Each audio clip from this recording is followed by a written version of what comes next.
Hello.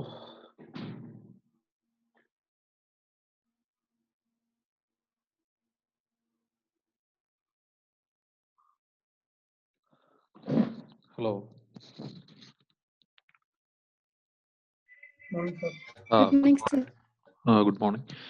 നമുക്ക് class start ചെയ്യാം അല്ലേ?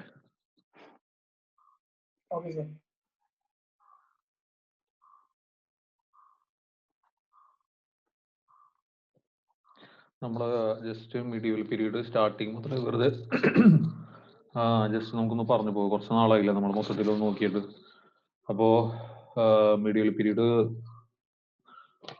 സ്റ്റാർട്ടിങ് എങ്ങനെയായിരുന്നു? അതായത് ഹർഷവർദ്ധന പുഷ്യഭൂതി ഡൈനാസ്റ്റി കഴിഞ്ഞതോടുകൂടി നമുക്ക് ഏകദേശം നമ്മുടെ ആൻഷ്യന്റ് ഇന്ത്യ കഴിഞ്ഞു. അതിനുശേഷം നമുക്ക് തുടങ്ങുന്ന മിഡീവൽ ഇന്ത്യയാണ്. മിഡീവൽ ഇന്ത്യ സ്റ്റാർട്ട് ചെയ്യുന്നത് എപ്പോഴാണ്? നമ്മുടെ ട്രൈപാർട്ടൈറ്റ് സ്ട്രഗിൾ ആണ്. അതെല്ലാവർക്കും ഓർമ്മയില്ലേ? ട്രൈപാർട്ടൈറ്റ് സ്ട്രഗിളും ഒരു കനൗജ് എന്ന് പറഞ്ഞ റിസോഴ്സ് ഏരിയയ്ക്ക് വേണ്ടിയിട്ടുള്ള ഫൈറ്റ് കൊണ്ടാണ് നമ്മുടെ മിഡീവൽ പീരീഡ് സ്റ്റാർട്ട് ചെയ്യുന്നത്. അതായത് രാഷ്ട്രകൂടാസ്, പ്രതിഹാരാസ്, പാലാസ് എന്ന് പറഞ്ഞിട്ടുള്ള 3 കിങ്ഡംസ് അവർ തമ്മിലുള്ള സ്ട്രഗിൾ കനൗജിന് വേണ്ടിയിട്ടുള്ളതും, പിന്നെ അതേപോലെ പാലാസ് എന്ന് പറഞ്ഞതും നമുക്കറിയാം ബംഗാൾ സൈഡിലുള്ളതാണെന്ന് അറിയാം. അവിടുത്തെ പ്രത്യേകതകൾ എന്താണെന്ന് നമ്മൾ പഠിച്ചിരുന്നു. പിന്നെ അതേസമയത്ത് തന്നെ വിക്രംശില യൂണിവേഴ്സിറ്റി, അതേപോലെ Vajrayana school of Buddhism, Vajrayana school of ബുദ്ധിസത്തിന്റെ ഓഡിയോ ക്ലിയർ അല്ലേ? Okay. Vajrayana school of Buddhism, Vajrayana school of ബുദ്ധിസത്തിന്റെ നമ്മൾ എന്തൊക്കെയാണ് അതിന്റെ പ്രത്യേകത എന്ന് പഠിച്ചു. അതേപോലെ തന്നെ ആ സമയത്തുണ്ടായിരുന്നൊരു ഗുരുവിന്റെ പേര്, അതായത് ദീപങ്കര ദീസ എന്ന് പറഞ്ഞിട്ടുള്ള സെയിന്റിനെ കുറിച്ച് നമ്മൾ സമയത്ത് പഠിച്ചിട്ടുണ്ടായിരുന്നു.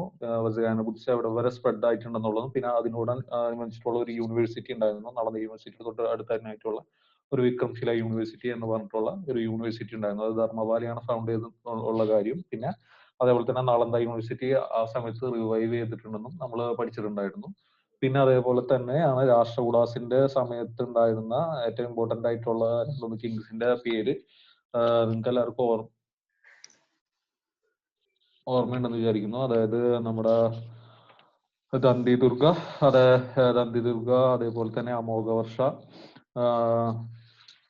പിന്നെ ഈ രാഷ്ട്രകൂടാസ് ആരായിരുന്നു? ഫ്യൂഡേറ്ററീസ് ഓഫ് ചാലൂക്യാസ് ആയിരുന്നു. ചാലൂക്യാസ് ഏത് സൈഡിലുള്ള ആളുകളായിരുന്നു എന്നുള്ളത് നമ്മൾ ആൻഷ്യന്റ് ഇന്ത്യയിലൊക്കെ നമ്മൾ കുറച്ച് പഠിച്ചിട്ടുണ്ട്.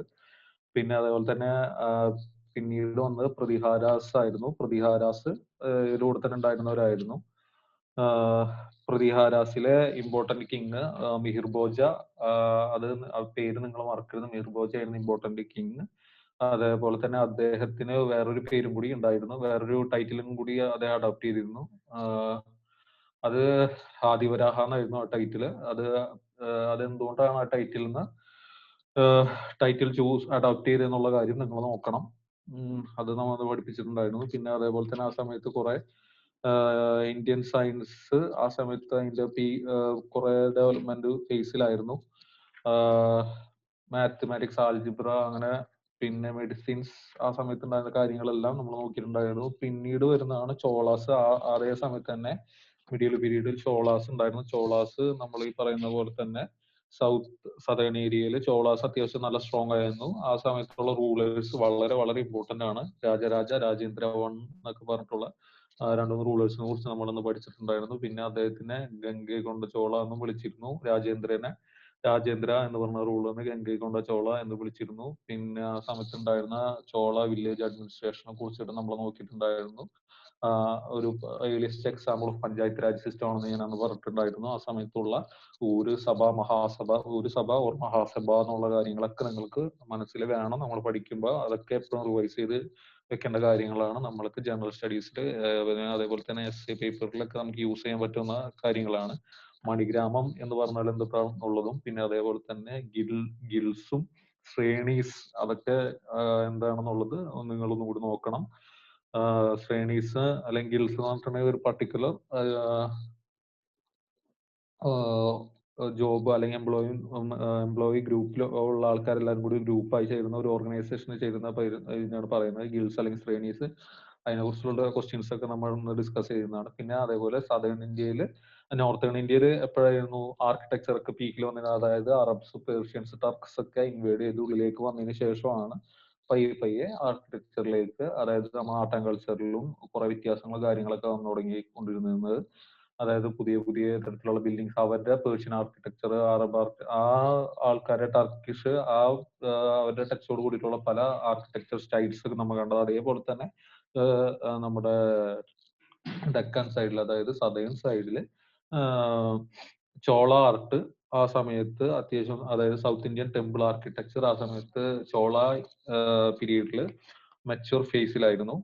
പിന്നെ അതേപോലെ തന്നെ പല്ലവ പീരീഡിൽ റോക്കറ്റ് ആർക്കിടെക്ചർ എന്ന് പറഞ്ഞ റോക്കറ്റ് ആർക്കിടെക്ചർ വന്നു തുടങ്ങിയിരുന്നു. പിന്നെ വിമാനാസ്, ഗോപുരംസ്, മണ്ഡപാസ് എന്നൊക്കെ പറഞ്ഞിട്ടുള്ള കാര്യങ്ങളൊക്കെ ചോള ആർട്ടിലുള്ളതാണ്. അതായത് നമ്മുടെ ദ്രവിഡന നമ്മുടെ ആ സമയത്തുള്ള ടെമ്പിൾസിലൊക്കെ നോക്കിക്കഴിഞ്ഞാൽ കാണാവുന്നതാണ്. പിന്നെ ആ സമയത്ത് ഉണ്ടായിരുന്ന ബൃഹദേശ്വര ടെമ്പിൾ, അതേപോലെ ഐരാവതേശ്വര ടെമ്പിൾ എന്ന് പറഞ്ഞ രണ്ടും ഇമ്പോർട്ടന്റ് ടെമ്പിൾസ് ഒക്കെ ആ സമയത്തുണ്ടായിരുന്നു. പിന്നെ ആ സമയത്ത് ഉണ്ടായിരുന്ന സദേൺ സൈഡിൽ ഉണ്ടായിരുന്ന ചോള പീരീഡിൽ ഉണ്ടായിരുന്ന നടരാജ സ്റ്റാച്ചു നമ്മളിപ്പോ ഇൻഡസ് വാലി സിവിലൈസേഷനിൽ പഠിച്ചിരുന്ന ലോസ്റ്റ് വാക്സ് ടെക്നിക് യൂസ് ചെയ്തിട്ട് തന്നെയാണ് ആ സമയത്ത് ഉണ്ടായിരുന്ന നടരാജ സ്റ്റാച്ചു ഉണ്ടായിരുന്നത്. പിന്നെ മ്യൂറൽ പെയിന്റിങ്സ് ഒക്കെ ആ സമയത്ത് ഉണ്ടായിരുന്നു. ആ സമയത്തുള്ള സോഷ്യൽ ആൻഡ് എക്കണോമിക് കണ്ടീഷൻസ് നേരത്തെ പറഞ്ഞ പോലെ കുറച്ച് കാര്യങ്ങൾ. പിന്നെ നേവൽ എക്സ്പെഡീഷൻ, ഇന്തോനേഷ്യ, പിന്നെ ബോറോബുദൂർ ടെമ്പിൾ, അങ്കോറാവത്ത് ഇൻ കംബോഡിയ, അതൊക്കെ ആ ടെമ്പിളിനെ കുറിച്ചിട്ടൊക്കെ ജസ്റ്റ് നോക്കണം. യുനെസ്കോ വേൾഡ് ഹെറിറ്റേജ് സൈറ്റ് ആണോ എന്ത് എന്നുള്ളതൊക്കെ. ഭക്തി മൂവ്മെന്റ് ഒക്കെ സദേൺ സൈഡിൽ പോപ്പുലർ ആയിരിക്കുന്ന സമയത്തായിരുന്നു. പിന്നെ അതേപോലെ തന്നെ പരയർ, വെല്ലാലാസ് എന്നൊക്കെ പറഞ്ഞിട്ടുള്ള രണ്ട് ഗ്രൂപ്പ്സിനെ കുറിച്ചിട്ടൊക്കെ അന്ന് പറഞ്ഞിട്ടുണ്ടായിരുന്നു. അതായത് അൺടച്ചബിൾസും പിന്നെ അതേപോലെ ഫാമിംഗ് ഗ്രൂപ്പ്സ് ഒക്കെ ആയിരുന്നു അവര്. വേറെ എന്തായിരുന്നു പിന്നെ പറഞ്ഞ അങ്ങനെ കുറച്ച് കാര്യങ്ങളുണ്ടായിരുന്നു. പിന്നെ അതിന് ശേഷമാണ് അതായത് ഇവര് south east Asia and China ആ ഭാഗത്തുള്ളവരായിട്ടുള്ള കോണ്ടാക്ട്സ്, അതായത് ട്രേഡ് ആ സമയത്ത് ഉണ്ടായിരുന്ന കാര്യങ്ങൾ. അപ്പൊ ശ്രീജയ, കേദ്രി, ചമ്പ എന്ന് പറഞ്ഞ കുറച്ച് കിങ്സ് ഒക്കെ ഡൈനാസ്റ്റികളൊക്കെ ആ സമയത്ത് ഉണ്ടായിരുന്നു. ആ സമയത്ത് തന്നെ ദിബങ്കരാദീസ, ഇന്തോനേഷ്യ ആ ഭാഗത്തൊക്കെ, സൗത്ത് ഈസ്റ്റ് ഏഷ്യ ആ ഭാഗത്തൊക്കെ ദിബങ്കരാദീസ, വജ്രയാന സ്കൂൾ ഓഫ് ബുദ്ധിസത്തിലെ ആള് ആ സമയത്ത് തന്നെ അതേസമയം തന്നെ ഈ ശൈലേന്ദ്ര എംപയറിന്റെ ആ ഭാഗത്തുണ്ടായിരുന്നു. അതായത് ജാവ, സുമാത്ര, മലയ പെനിൻസുല എന്ന് പറഞ്ഞിട്ടുള്ള രണ്ടുമൂന്ന് എംപയേഴ്സിന്റെ ആ ഭാഗത്തുണ്ടായിരുന്ന ശൈലേന്ദ്ര എംപയറിന്റെ കാര്യം പറഞ്ഞിട്ടുണ്ടായിരുന്നു. ശൈലേന്ദ്ര കിങ് എന്ന് പറഞ്ഞിട്ടുണ്ടെങ്കിൽ ബുദ്ധിസത്തിന്റെ ഫോളോവർ ആയിരുന്നു. നളന്ദയുടെ അതായത് നളന്ദ യൂണിവേഴ്സിറ്റിയുടെ അടുത്തായിട്ട് പാലാ കിങ്ഡംസിന്റെ അവിടെ പുള്ളി ഒരു മൊണാസ്ട്രി പണിതിട്ടുണ്ടായിരുന്നു. അതൊക്കെ നിങ്ങൾക്ക് ഓർമ്മ ഉണ്ടെന്നാണ് ഞാൻ വിചാരിക്കുന്നത്. പിന്നെ അതിന് ശേഷമാണ് നമ്മൾക്ക് രജിപുട്സ്, അതായത് രജിപുട്ട് ക്ലാൻസ് എന്ന് പറഞ്ഞിട്ടുള്ള കുറച്ച് ആൾക്കാർ വരുന്നത്. രജിപുട്ട് ക്ലാൻസ് ആരായെന്നൊക്കെ നമ്മൾ നോക്കിയിട്ടുണ്ടായിരുന്നു. അതായത് ചഹമാനാസ്, പ്രതിഹാരാസ്, ചൗഹാനാസ്, അല്ല സോളങ്കീസ്, പിന്നെ അതേപോലെ ഗഡവാലാസ്, കനൗജ്, ചണ്ടേലാസ്, പരമാരാസ്, തോമാരാസ്, അതൊക്കെ ഇവരൊക്കെ ഏത് സ്ഥലത്താണെന്നുള്ളത്, അതായത് ഇപ്പോഴത്തെ കറന്റ്ലി ഏത് സ്ഥലത്താണ് അവർ സിറ്റുവേറ്റ് ചെയ്തിട്ടുള്ളത്. അതായത് ഗഡവാലാസ് എന്ന് പറഞ്ഞ കനൗജ് ആണ്, ചണ്ടേലാസ് എന്ന് പറഞ്ഞ ബുണ്ടേൽഖണ്ഡ് എന്ന് പറഞ്ഞ ഏരിയ, ബുണ്ടേൽഖണ്ഡ് എന്ന് പറഞ്ഞിട്ടുണ്ടെങ്കിൽ മാൽവ,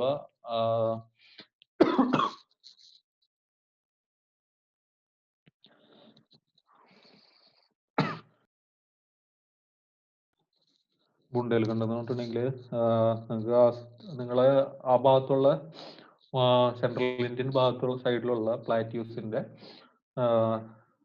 നിങ്ങൾ ആ ഓർഡർ ഒക്കെ അറിയാതെ പഠിച്ചിട്ടുണ്ടാവണം, അല്ല കാണാതെ പഠിച്ചിട്ടുണ്ടാവണം. അതായത് മാൽവാസ്, ബുണ്ടേൽഖണ്ഡ്, ബുണ്ടേൽഖണ്ഡ് മധ്യപ്രദേശ്, സെൻട്രൽ ഇന്ത്യ ഭാഗത്തുള്ളതാണ് അവിടെ. പിന്നെ പരമാരാസ് മാൽവ, തോമാരാസ് ഡൽഹി ആണെന്ന് അറിഞ്ഞിരിക്കണം.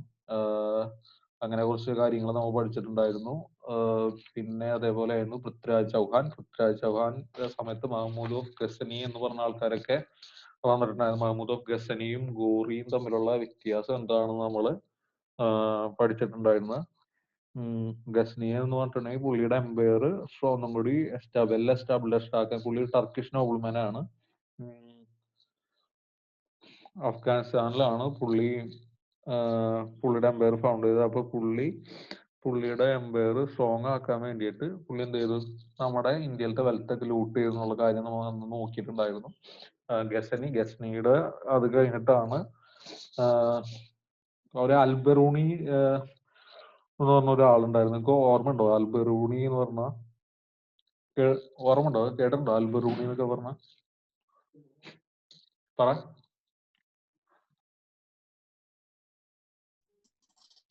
ആ സർ, അത് അദ്ദേഹം ഒരു ട്രാവലർ ആയിരുന്നു.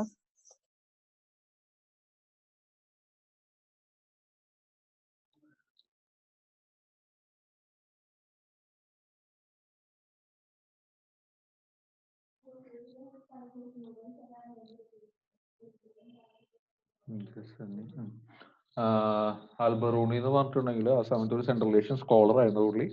അപ്പോ പുള്ളി ആ സമയത്ത് ഒരു പുസ്തകം എഴുതുന്ന കിതാബുൽ ഹിന്ദ് എന്ന് പറഞ്ഞിട്ടുള്ളത്, പിന്നെ അതേപോലെ തന്നെ ഒരു ഫേമസ് പേർഷ്യൻ പോയിന്റ് ആ സമയത്ത് വന്നിട്ടുണ്ടായിരുന്നു, ഫിർദൌസി എന്ന് പറഞ്ഞ പുള്ളി ഷാനമ എന്ന് പറഞ്ഞിട്ടുള്ള ഒരു എപ്പിക് പോയം ആ സമയത്ത് എഴുതിയിട്ടുണ്ടായിരുന്നു. ഈ രണ്ട് പേരൊക്കെ നിങ്ങൾ ഓർത്തു വെക്കണം. പിന്നെ അതേപോലെ തന്നെ ഇവര് ഈ രണ്ട് വർക്കുകളുടെ പ്രത്യേകതകൾ എന്താണെന്നുള്ള കാര്യം നിങ്ങൾ പഠിച്ചിട്ടുണ്ടാവണം. പിന്നെ അതേപോലെ ഹിന്ദു ഷാഹി റൂളേഴ്സ്, അത് ഒരു പഞ്ചാബ് ആയിരുന്നു ആ സമയത്ത്. ഗസ്നിയുടെ ആ സമയത്തൊക്കെ റൂൾ ചെയ്തിരുന്ന അവരായിട്ടുള്ള ചെറിയ ബാറ്റിൽ ഓഫ് വൈഹിന്ദിനെ കുറിച്ചിട്ടൊക്കെ അന്ന് പറഞ്ഞിട്ടുണ്ടായിരുന്നു. ബാറ്റിൽ ഓഫ് വൈഹിന്ദ്, ആനന്ദ്വാല എന്നൊക്കെ പറഞ്ഞിട്ട് ഓർമ്മ ഉണ്ടെന്ന് വിചാരിക്കുന്നു. പിന്നെ അതേപോലെ തന്നെ ചാലുക്യാസ് ഓഫ് ഗുജറാത്ത്, അല്ലെങ്കിൽ സോളങ്കീസ് ഓഫ് ഗുജറാത്ത് എന്നൊക്കെ പറഞ്ഞിട്ട് കുറച്ച് ആൾക്കാരൊക്കെ പറഞ്ഞിട്ടുണ്ടായിരുന്നു. അത് കഴിഞ്ഞിട്ടാണ് നമ്മള് ഈ പറഞ്ഞ പോലെ തന്നെ നമ്മുടെ ഹിന്ദുഷാഹി ഡൈനാസ്റ്റിയിലുള്ള ഈ റൂളേഴ്സ് ആയ പഞ്ചാബിലുള്ള ആനന്ദ്പാലനായിട്ടൊക്കെ ഒരു ബാറ്റിലിനെ കുറിച്ചിട്ടൊക്കെ, ബാറ്റിൽ ഓഫ് വൈഹിന്ദ് എന്ന് പറഞ്ഞ ബാറ്റിൽ ഉണ്ടായിരുന്നു. മഹമ്മദ് ഓഫ് ഗസ്നിയാണ് ഉണ്ടായിരുന്നത്. പിന്നെ അതിന് ശേഷമാണ് Mahmud of Ghori.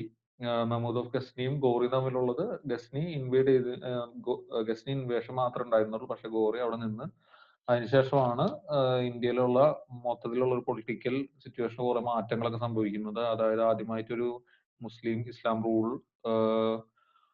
Islam ഡൈനസ്റ്റിയുടെ rule വരുന്നത് ഈ മുഹമ്മദ് ഗോറി വന്നതിന് ശേഷമാണ്. മുഹമ്മദ് ഗോറി ഇൻവേഡ് ചെയ്തു. പിന്നെ അതേപോലെ തന്നെ രണ്ട് ബാറ്റിൽസ് ആ സമയത്ത് ഉണ്ടാകുന്നുണ്ട്. അതായത് പൃഥ്വിരാജ് ചൗഹാനാസിനായിട്ട് രാജസ്ഥാൻ ആ ഏരിയയാണ് ചൗഹാനാസ് ഉള്ളത് എന്നുള്ള കാര്യം ആലോചിക്കണം. നിങ്ങൾ ഒരു കിങ്ഡം പഠിക്കുമ്പോൾ എന്താ കാര്യം എന്ന് പറഞ്ഞിട്ടുണ്ടെങ്കിൽ, നിങ്ങൾ ഏത് സ്ഥലത്താണ് അവർ സിറ്റുവേറ്റ് ചെയ്തിട്ടുള്ളത്, അവരുടെ പവർ സ്പാൻ, അതായത് പവർ ഏരിയാസ് ഒക്കെ എവിടെയാണെന്ന് ജസ്റ്റ് ഒന്ന് നിങ്ങൾ മാപ്പിൽ ജസ്റ്റ് നോക്കിയിട്ടുണ്ടാവണം. പിന്നെ വേറെ ഒരു ടെമ്പിളിന്റെ കാര്യം ഞാൻ ആ സമയത്ത് പറഞ്ഞിട്ടുണ്ടായിരുന്നു. ഉത്തർപ്രദേശിന്റെ സമയത്ത് ഒരു കുറച്ച് ടെമ്പിൾസിന്റെ കേസ് പറഞ്ഞിട്ടുണ്ടായിരുന്നു. പിന്നെ അതേപോലെ തന്നെ ഈ ചാലൂക്യ, പിന്നെ രണ്ട് ബാറ്റിൽ ഓഫ് ടെറൈൻ ഉണ്ടായിരുന്നുള്ള കാര്യം പറഞ്ഞിട്ടുണ്ടായിരുന്നു. ബാറ്റിൽ ഓഫ് ടെറൈനിൽ, ഫസ്റ്റ് ബാറ്റിൽ ഓഫ് ടെറൈനിൽ ഗോറി തോൽക്കുകയും, പിന്നത്തെ battle of Tarain, second battle of ടെറൈനിന്റെ ഇമ്പാക്ട് എന്താണെന്ന് നമ്മൾ ഡീറ്റെയിൽ ആയിട്ട് അന്ന് ജസ്റ്റ് പഠിച്ചിട്ടുണ്ടായിരുന്നു. സെക്കൻഡ് ബാറ്റിൽ ഓഫ് ടെറൈൻ ഏത് സമയത്താണ്? 1992 നടക്കുന്നത്. അതിൽ പൃഥ്വിരാജ് ചൗഹാൻ തോൽക്കുകയും പിന്നീട് ആ ഭാഗത്ത് പവർ സെന്റർ ആയി മാറുന്നത് നമ്മുടെ ഗോറിയാണ്. പിന്നെ അതേപോലെ തന്നെ ഒരു ബാറ്റിൽ ഓഫ് ചൻവാറിനെ കുറിച്ചിട്ട് പറയുന്നുണ്ടായിരുന്നു. ചൻവാർ ആരായിട്ടൊക്കെ ആയിരുന്നു എന്നുള്ളത് ഓർമ്മയുണ്ടോ നിങ്ങൾക്ക്? ഗഡവാല റൂളേഴ്സ്, ജയചന്ദ്ര, അതായത് കനൗജിന് വേണ്ടിയിട്ടുള്ള യുദ്ധം തന്നെ ആയിരുന്നു. അതൊക്കെ സ്ലൈഡിൽ ഉണ്ടായിരുന്നു. നിങ്ങൾ പഠിച്ചിട്ടുണ്ടോ എന്ന് എനിക്കറിയില്ല. അത് ഓർമ്മയുണ്ടോ?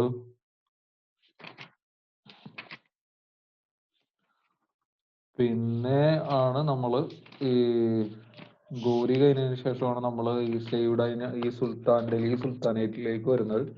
ഡൽഹി സുൽത്താനേറ്റില് കുറച്ച് നമ്മൾ ഇമ്പോർട്ടന്റ് ആയിട്ടുള്ള കാര്യങ്ങൾ നോക്കുന്നത്, അതായത് കുത്തബുദ്ദീൻ ഐബക്ക് ആയിരുന്നു മുഹമ്മദ് ഗോറിയുടെ ഒരു സ്ലേവ് ആയിരുന്നു. ബാറ്റിൽ ഓഫ് ടെറൈന് ശേഷം പുള്ളി ഗസ്നിയുടെ ഒപ്പം പോയില്ല. പുള്ളിനെ നമ്മുടെ ഇന്ത്യയിൽ വെച്ച് ഗോറി തിരിച്ചുപോയി.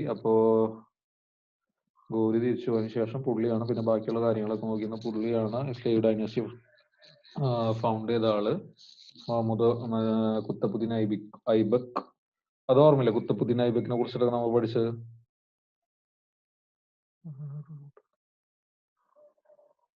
ഓർമ്മ ഉണ്ടോ? Hello. Yes sir. Qutbuddin Aibak, അതേപോലെ തന്നെ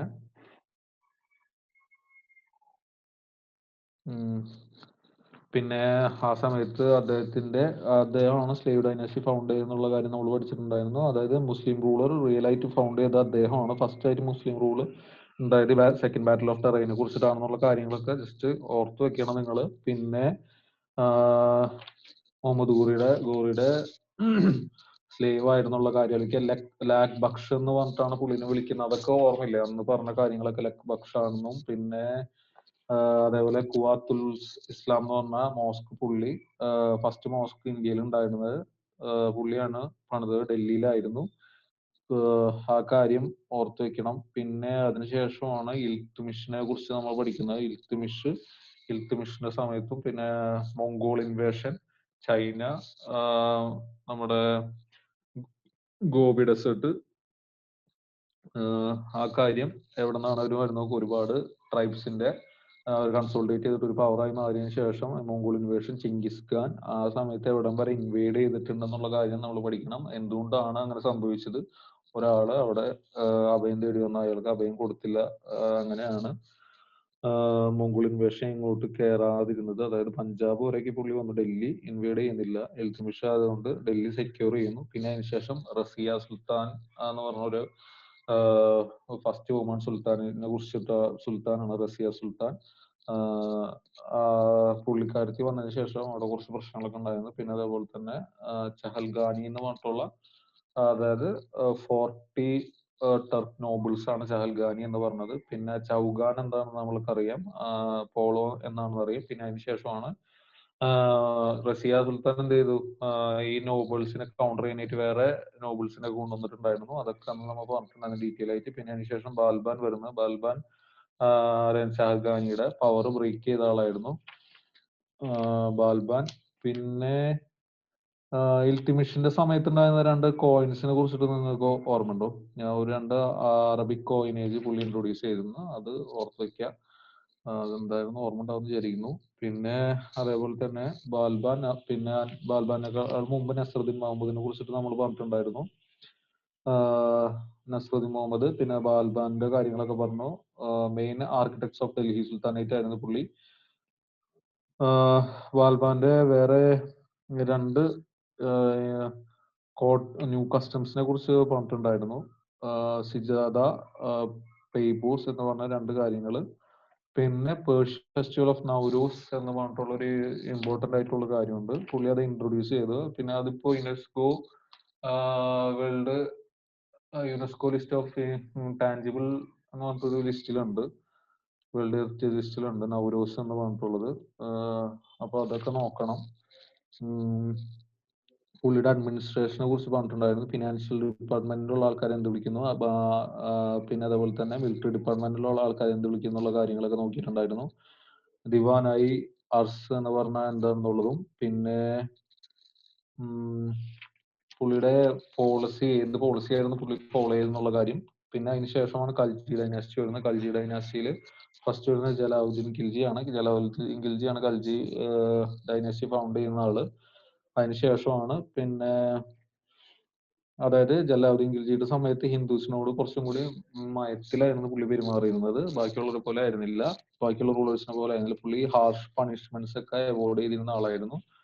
പിന്നെ നിങ്ങൾക്ക് ഓർമ്മയില്ലേ യാദവാസ് ഓഫ് ദേവഗിരി എന്നൊക്കെ പറഞ്ഞിട്ട്, കക്തിയാസ് ഓഫ് വാരങ്കൽ എന്നൊക്കെ, അതൊക്കെ ഏത് സമയത്ത് നമ്മൾ പഠിച്ചത്? ഇതിന്റെ ഇടയില് ഹലോ പിന്നെ അതിനുശേഷമാണ് അലാവുദ്ദീൻ ഖിൽജി വരുന്നത്. അതിനേക്കാളും മുമ്പ് നമ്മൾ പ്രൊവിൻഷ്യൽ കിങ്ഡംസിനെ കുറിച്ച് പറഞ്ഞിട്ടുണ്ടായിരുന്നു. മിഡീവൽ ഇന്ത്യയിലെ വിജയനഗര ബാമണി കിങ്ഡംസ്, അവരെ കുറിച്ച് നമ്മൾ നോക്കിയിട്ടുണ്ടായിരുന്നു. വിജയനഗര ബാമണി വളരെ ഇമ്പോർട്ടന്റ് ആണെന്ന് പറഞ്ഞിട്ടുണ്ടായിരുന്നു. വിജയനഗര ബാമണിയിൽ കുറച്ച് സംഗമ, സലുവ, തുലുവ ആൻഡ് അരവിഡു എന്ന് പറഞ്ഞിട്ടുള്ള 4 ഡൈനാസ്റ്റീസിനെ കുറിച്ച്, 4 ആൾക്കാരെ കുറിച്ച്, 4 ഡൈനാസ്റ്റീസിനെ കുറിച്ച് പഠിച്ചിട്ടുണ്ടായിരുന്നു. അതിലത്തെ ഹരിഹര ബുക്ക, പിന്നെ അതേപോലെ തന്നെ വിദ്യാരണ്യ എന്ന് പറഞ്ഞ സെയിന്റ്, അതേപോലെ തന്നെ ആ സമയത്താണ് നമ്മൾ കാക്കത്തിയ റൂളേഴ്സിനെ കുറിച്ചിട്ട് യാദവാസ് ഓഫ് ദേവഗിരി, കാക്കത്തിയാസ് ഓഫ് വാരങ്കൽ എന്ന് പറഞ്ഞിട്ടുള്ള കുറച്ച് ടീംസിനെ കുറിച്ചിട്ടൊക്കെ നമ്മളൊന്ന് പഠിച്ചിട്ടുണ്ടായിരുന്നു. കൃഷ്ണദേവരായ, ബാറ്റിൽ ഓഫ് തളിക്കോട്ട, പിന്നെ ഹംപി എന്ന് പറഞ്ഞ ടെമ്പിള്, ആ ഭാഗത്തുണ്ടായിരുന്ന ആർക്കിടെക്ചറൽ ആയിട്ടുള്ള ഡെവലപ്മെന്റ് ഉള്ള കാര്യങ്ങളും പിന്നെ അതേപോലെ തന്നെയാണ് ബാമണി സുൽത്താനേറ്റ്സും ബാമണി കിങ്ഡം പിന്നെ അഞ്ച് പാർട്സ് ആയിട്ട് ഡിവൈഡ് ചെയ്യുന്നുള്ള കാര്യം ഗോൽക്കണ്ട, ബിഡാർ, അഹമ്മദാനഗർ, ബിജാപ്പൂർ, ബേറാർ. ഈ അഹമ്മദാനഗർ സുൽത്താനേറ്റ് എന്ന് ഗോൽക്കണ്ട അതേപോലെ ബിജാപ്പൂർ എന്ന് പറഞ്ഞിട്ടുള്ള സുൽത്താനേറ്റ്സ് ഒക്കെ നമ്മുടെ ഈ മുഗൾസിന്റെ സമയത്ത് വരുമ്പോ അതായത് ഡെക്കാന്റെ ഔറംഗസേബിന്റെ ഭാഗത്ത് തൊട്ടു മുമ്പുള്ള സമയത്തൊക്കെ ഡെക്കാനൊക്കെ ഇൻവൈഡ് ചെയ്യാൻ നോക്കുമ്പോൾ കുറച്ചും കൂടി ആ സൈഡ് കുറച്ചും കൂടി സ്ട്രോങ് ആയിട്ട് നിൽക്കാനുള്ള കാരണം എന്തുകൊണ്ടാണെന്ന് വെച്ചിട്ടുണ്ടെങ്കിൽ ഈ ഗോൽക്കൊണ്ട, ബിഡാർ അതേപോലെ തന്നെ അഹമ്മദാനഗർ, ബിജാപ്പൂർ എന്ന് പറഞ്ഞിട്ടുള്ള ആൾക്കാരുടെ അലയൻസ് കൊണ്ടാണ് അവിടെ അത്ര സ്ട്രോങ് ആയത്. പക്ഷെ അഹമ്മദാനഗറിലെ സുൽത്താനേറ്റ് എന്ന് പറഞ്ഞിട്ടുണ്ടെങ്കിൽ ആ സമയത്ത് സ്ട്രോങ് ആയിരുന്നു. പക്ഷെ അവസാനം അത് അനക്സ് ചെയ്യും. അത് നമ്മൾ നോക്കും. പിന്നെ ഗോൽ കുംബാസ് ഇൻ ബിജാപ്പൂര് ആ കാര്യങ്ങളൊക്കെ നമ്മൾ പഠിച്ചിട്ടുണ്ടായിരുന്നു. വേറെ ജമാ മസ്ജിദ് ഒക്കെ ഓർമ്മയില്ല നിങ്ങൾക്ക്? കൽജി ഡൈനാസ്റ്റി, പിന്നെ അലാവുദ്ദീൻ ഖിൽജിയുടെ സമയത്ത് ഹെരാദാഗ് സിസ്റ്റം, ഹൂലിയ എന്ന് പറഞ്ഞത് എന്താ ഹൂലിയ എന്ന് പറഞ്ഞാൽ എന്താ ഓർമ്മയുണ്ടത്? സ്പൈസിനെ എന്താ സമയത്ത് വിളിച്ചുകൊണ്ടിരുന്നത്? പിന്നെ വിജയനഗര കിങ്ഡംസിന്റെ സമയത്താണ് നമ്മുടെ ഗൺ പൗഡർ ഇൻട്രൊഡ്യൂസ് ചെയ്തത്. പക്ഷെ എപ്പോഴാണ് ഫസ്റ്റ് യൂസ് ചെയ്ത കാര്യം അത് പറഞ്ഞിട്ടുണ്ടായിരുന്നു. പിന്നെ അതിനുശേഷമാണ് തുഗ്ലക് ഡൈനാസ്റ്റി വരുന്നത്. തുഗ്ലക് ഡൈനാസ്റ്റിയിൽ മുഹമ്മദ് ബിൻ തുഗ്ലക്കിനെ കുറിച്ചിട്ട്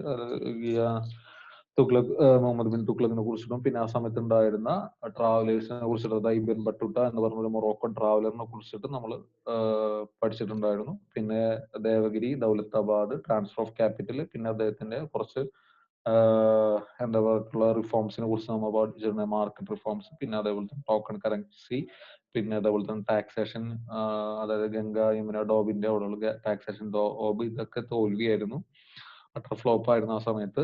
അതിനുശേഷമാണ് ഫിറോസ് ഷാ തുഗ്ലക് വരുന്നത്. അപ്പോ ജസിയ എന്ന് പറഞ്ഞുള്ള ടാക്സ് ആ സമയത്ത് ഇമ്പോസ് ചെയ്യുന്ന ജസിയ എന്ന് പറഞ്ഞത് എന്താണെന്ന് നിങ്ങൾ അറിയണം. പിന്നെ അതേപോലെ തുഗ്ലക് കുറച്ചും കൂടി ലിബറൽ ആയിരുന്നു, അതായത് ലിബറൽ ആയിരുന്നുള്ള രീതിയിലൊക്കെ ഞാൻ പറഞ്ഞിട്ടുണ്ടായിരുന്നു. പുള്ളി ദൗലത്താബാദ് എവിടെയാണെന്ന് നിങ്ങൾക്ക് അറിയാലോ, ഓർമ്മ വേണം കേട്ടോ അതൊക്കെ.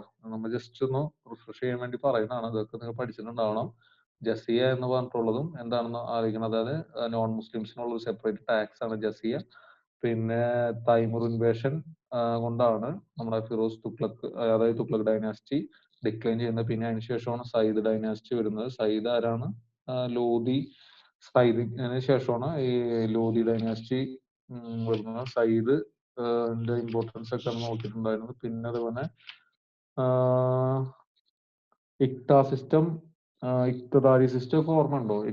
ഇക്തദാരി, ഇക്താസ് എന്നൊക്കെ പറഞ്ഞ എന്താണെന്നുള്ളത് പറയാം.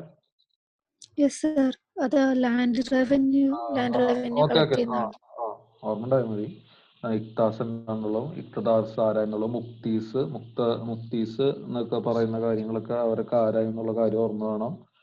പിന്നെ ആ സമയത്ത് ഉണ്ടായിരുന്ന ലാൻഡ് റവന്യൂ അഡ്മിനിസ്ട്രേഷൻ. പിന്നെ വിജയനഗര സമയത്ത് ഒരു അമർനായക് സിസ്റ്റത്തിനെ കുറിച്ച് പറഞ്ഞിട്ടുണ്ടായിരുന്നു. പിന്നെ അതുപോലെ ലാൻഡ് സർവേനെ കുറിച്ചിട്ട് പറഞ്ഞിട്ടുണ്ടായിരുന്നു. അതൊക്കെ നിങ്ങൾക്ക് ഓർമ്മ വേണം. വേറെ സയ്യിദ് ഡൈനാസ്റ്റിയിലുള്ള കുറച്ച് ആൾക്കാരെ കുറിച്ച് പറഞ്ഞു. പിന്നെ ബഹ്ലൂൽ ലോധി, ലോധിനെ കുറിച്ചിട്ട് ലോധി ഡൈനാസ്റ്റിയാണ് പിന്നെ ഉള്ളത്. ബഹ്ലൂൽ ലോധി അഫ്ഗാൻ നോബിൾസിന്റെ സപ്പോർട്ടോട് കൂടിയാണ് പുള്ളി വന്നത്.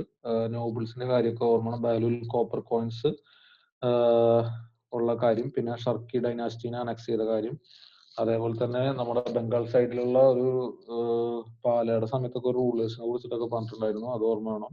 ജസ്റ്റ് ഇതിന്റെ ഇടയിൽ പറഞ്ഞെന്നുള്ളൂ. സിക്കന്ദർ ലോധിയാണ് ബഹ്ലൂൽ ലോധിക്ക് ശേഷം. പുള്ളിയുടെ കാര്യങ്ങളും കുറച്ച് പറഞ്ഞിട്ടുണ്ടായിരുന്നു. അതൊക്കെ ഓർമ്മയില്ല എല്ലാവർക്കും. പിന്നെ പുള്ളി ജസിയ പിന്നെയും റീഇമ്പോസ് ചെയ്യുന്നുണ്ട് സിക്കന്ദർ ലോധിയുടെ സമയത്ത്. ജസിയുടെ കാര്യം നിങ്ങൾ ജസ്റ്റ് ഇങ്ങനെ നോക്കണം. കാരണം ചിലപ്പോ നമുക്ക് ഇങ്ങനെയൊക്കെ ചോദ്യം വരാം. അതായത് എപ്പോഴാണ് ഇത് ഇമ്പോസ് ചെയ്ത് പിന്നെ റീഇമ്പോസ് ചെയ്ത് പിന്നെ അബോളിഷ് ചെയ്ത് ടൈമിലാണെന്നുള്ളതൊക്കെ. അപ്പൊ അതിനൊക്കെ ഒരു ക്ലാരിറ്റി വേണം നിങ്ങൾക്ക്. പിന്നെ അതുപോലെ പിൽഗ്രിം ടാക്സ് എപ്പോഴാണ് വരുന്നത്, ജസിയ ഏത് സമയം മുതലാണ് വന്നത്, ഏത് സമയത്താണ് അവസാനിച്ചതെന്നുള്ള കാര്യങ്ങളും ഉള്ള കാര്യങ്ങളൊക്കെ നിങ്ങൾ ക്ലിയർ കട്ടായിട്ട് പഠിച്ചിട്ടുണ്ടാവണം. പിന്നെ ഏറ്റവും അവസാനം വരുന്നതാണ് ഇബ്രാഹിം ലോധി. ഇബ്രാഹിം ലോധിയുടെ കാര്യങ്ങൾ നമ്മൾ കുറച്ച് പഠിച്ചിട്ടുണ്ടായിരുന്നു. പിന്നെ മുഗൾസ് ആണ്. അപ്പോ ഇവര് സെൻട്രൽ അഡ്മിനിസ്ട്രേഷൻ ആയിരുന്നുള്ള കാര്യം. പിന്നെ വേറെന്താ ഇവരെ കുറിച്ചിട്ടുള്ള അഡ്മിനിസ്ട്രേഷൻ. പിന്നെ അതുപോലെ ഇക്താസ്, ഷിക്സ്, പരഗണാസ്, വില്ലേജസ് എന്ന് പറഞ്ഞിട്ടുള്ള കുറച്ച് ഡിവിഷൻസിനെ കുറിച്ച് നമ്മൾ പഠിച്ചിട്ടുണ്ടായിരുന്നു നമ്മള്. ഷിക്ദാർ, പിന്നെ വില്ലേജ് അക്കൗണ്ടന്റിനെ എന്തായിരുന്നു എന്ന് പറഞ്ഞിരുന്നത് നിങ്ങളോട് പറഞ്ഞത്. കലീസ ലാൻഡ് എന്ന് പറഞ്ഞ എന്തായിരുന്നു? കലീസ ലാൻഡ്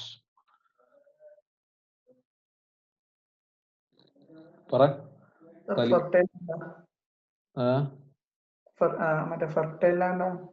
അത് മോഡേൺ ഇന്ത്യ എക്സാം നടത്തിയിട്ടുണ്ടായിരുന്നു ക്വസ്റ്റ്യൻ. കലീസ ലാൻഡ് അങ്ങനെ. മറ്റേ ഇവർക്ക് അതോറിറ്റിക്ക് ഡയറക്റ്റ് പവർ ഉള്ളത് പിന്നെ fertile land. Land crown.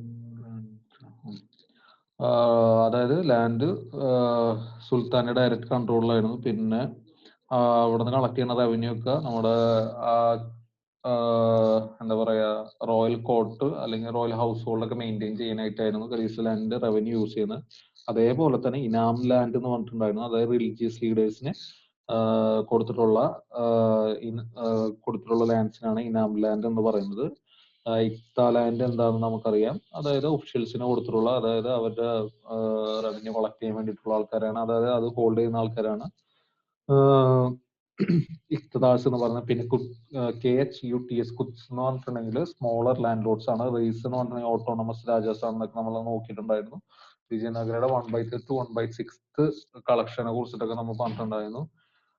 Firoz Shah Tughlaq പിന്നെ അതേപോലെ തന്നെ അഗ്രികൾച്ചർ ഒക്കെ അത്യാവശ്യം പ്രൊമോട്ട് ചെയ്യുന്ന ആളാണെന്ന് അറിഞ്ഞിരിക്കണം. പിന്നെ ഇബ്രാഹിം ലോധി, ബാബർ വന്ന കാര്യം.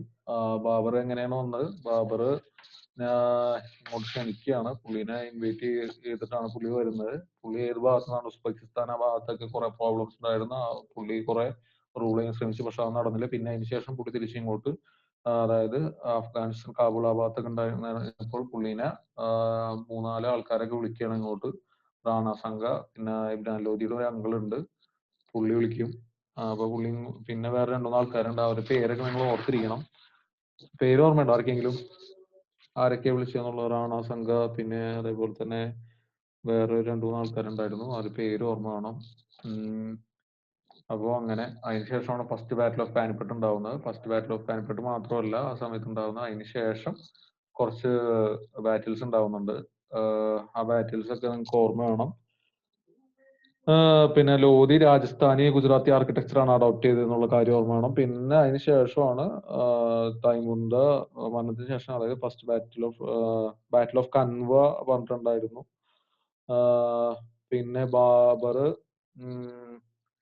നമ്മുടെ ഫസ്റ്റ് ബാറ്റിൽ ഓഫ് പാനിപ്പട്ട് വിജയിക്കാനുള്ള കാരണം എന്തായിരുന്നു? 2-3 കാര്യങ്ങൾ പറഞ്ഞിട്ടുണ്ടായിരുന്നു അന്ന്. ഓർമ്മയുണ്ടോ?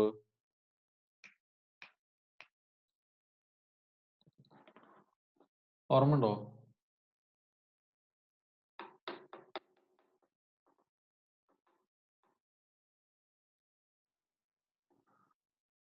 അക്ഷയ് TJക്ക് ഓർമ്മയുണ്ടോ?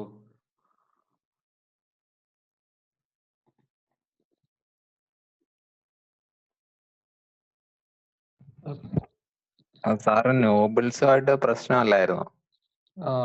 അത് ഒന്ന്, പക്ഷെ പുള്ളി കുറച്ച് ടെക്നിക്സ് ഉണ്ടായിരുന്നില്ല പുള്ളിയുടെ. പിന്നെ അതുപോലെ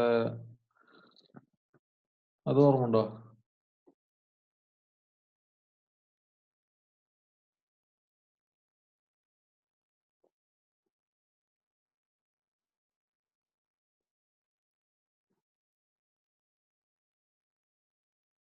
ഓർമ്മയുണ്ടോ ആർക്കെങ്കിലും?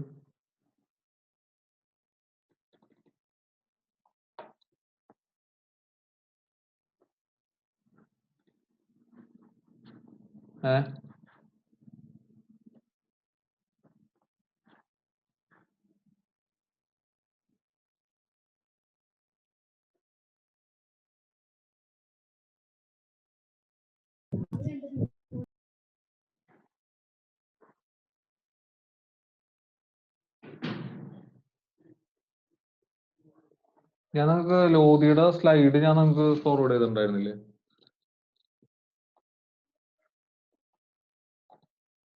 ഷാഹിദ് ലോധിയുടെ ഒക്കെ. ഹലോ. ആ സാർ ഫോർവേഡ് ചെയ്യുന്നു. ഓക്കേടാ. ഹലോ.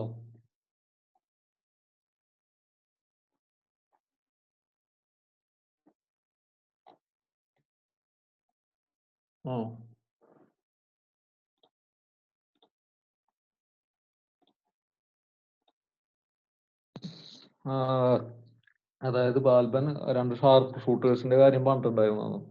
അതായത് ഉസ്താദ് അലി മുസ്തഫ, പിന്നെ അതുപോലെ തുൽഗുമാർ, പിന്നെ അതുപോലെ റൂമി ഡിവൈസ്, അങ്ങനെ കുറച്ച് കാര്യങ്ങളൊക്കെ ഒന്ന് പറഞ്ഞിട്ടുണ്ടായിരുന്നു. അതൊക്കെ ഓർത്ത് വെക്കണം. പിന്നീടാണ് അഫ്ഗാൻ റൂളർ ഷെർഷാ സൂരി ഡൈനാസ്റ്റി വരുന്നത്. ഗ്രാൻഡ് ട്രങ്ക് റോഡ്, പിന്നെ അങ്ങനെ ഷെർഷാ സൂരി വരെ നമ്മൾ നോക്കിയിരുന്നു തോന്നുന്നല്ലേ? അല്ലേ? എവിടം വരെ നമ്മൾ നോക്കി നിർത്തിയത്?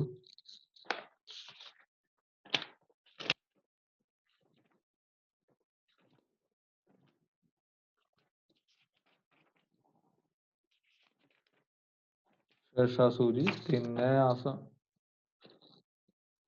ഷെർഷാ സൂരിയുടെ കാര്യം നോക്കിയിട്ടുണ്ടായിരുന്നു.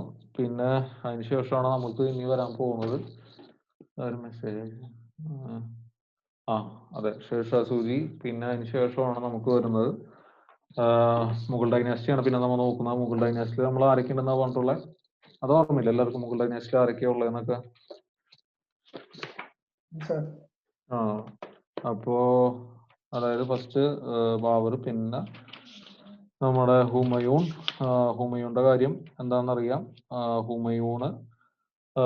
ഹുമയൂണിന്റെ പ്രോബ്ലംസ് ഒക്കെ എന്താണെന്നറിയാലോ. അതായത് ഹുമയൂൺ അഫ്ഗാൻ റൂളർ ഷെർഷാ സൂരിനായിട്ടൊക്കെ യുദ്ധം ഉണ്ടായി. പുള്ളി തോറ്റ് ഓടി. ആ സമയത്ത് ഒരു ബാറ്റിലിനെ കുറിച്ചൊക്കെ, ബാറ്റിൽ ഓഫ് കനൗജ് ഒക്കെ ഓർമ്മ ഉണ്ടോ? പിന്നെ ബാറ്റിൽ ഓഫ് ചൗസ എന്ന് പറഞ്ഞ ബാറ്റില്, പിന്നെ ബൈരാങ്കാരൻ ആരാണെന്നൊക്കെ പറഞ്ഞിട്ടുണ്ടായിരുന്നു. അതൊക്കെ ഓർമ്മ ഉണ്ടോ? ഞാൻ ചോദിക്കുന്നില്ല, അങ്ങ് പഠിച്ചിട്ടില്ല എന്ന് തോന്നുന്നു. പിന്നെ അതിന് ശേഷമാണ് മറ്റേ ദീന പാന എന്നൊക്കെ പറഞ്ഞിട്ട് ഞാൻ ഒരു കാര്യം പറഞ്ഞിട്ടുണ്ടായിരുന്നു ആ സമയത്ത്. അപ്പോ പിന്നീടാണ് അതിന് ശേഷം പിന്നെ അതായത് ഇവരായിട്ട് ഹുമയൂൺ ഒരു മിനിറ്റ്.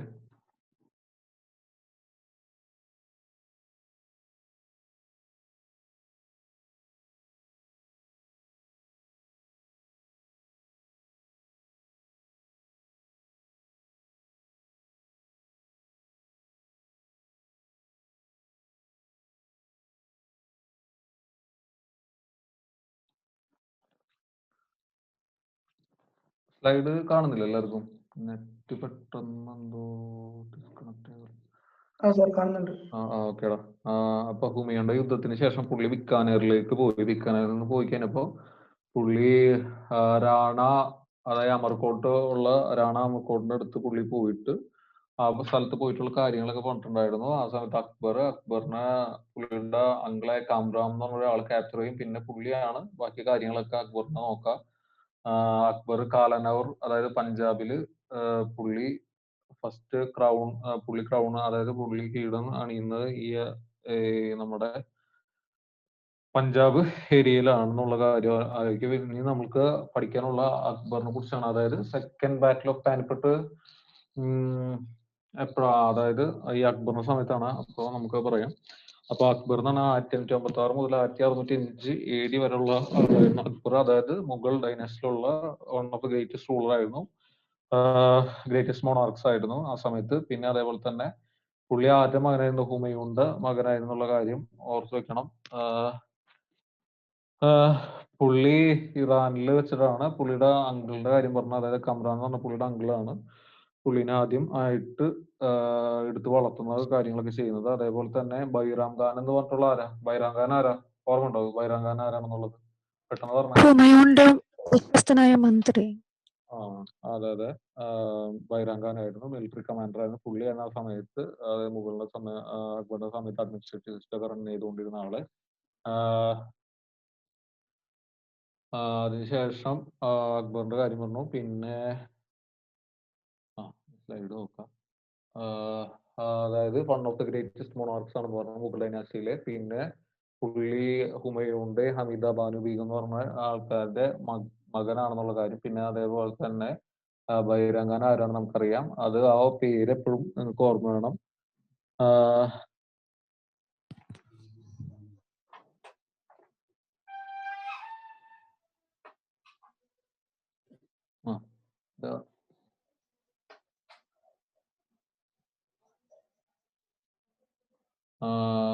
ഓക്കെ, ആ കാര്യം.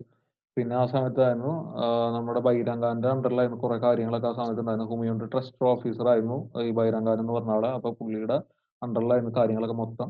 ആ സമയത്താണ്, അതായത് അക്ബറിന്റെ ആ ടൈമൊക്കെ ഉണ്ടല്ലോ, അക്ബർ അതായത് അക്ബറിന്റെ സമയത്ത് ബൈരംഗാന്റെ അണ്ടറിൽ കാര്യങ്ങളൊക്കെ നടന്നുകൊണ്ടിരിക്കുന്ന സമയത്താണ് ഈ സെക്കൻഡ് ബാറ്റിൽ ഓഫ് പാനിപ്പട്ട് ഉണ്ടാവുന്നത്. സെക്കൻഡ് ബാറ്റിൽ ഓഫ് പാനിപ്പട്ട് ആരൊക്കെയായിട്ടാണ് ഉണ്ടായിരുന്നത്?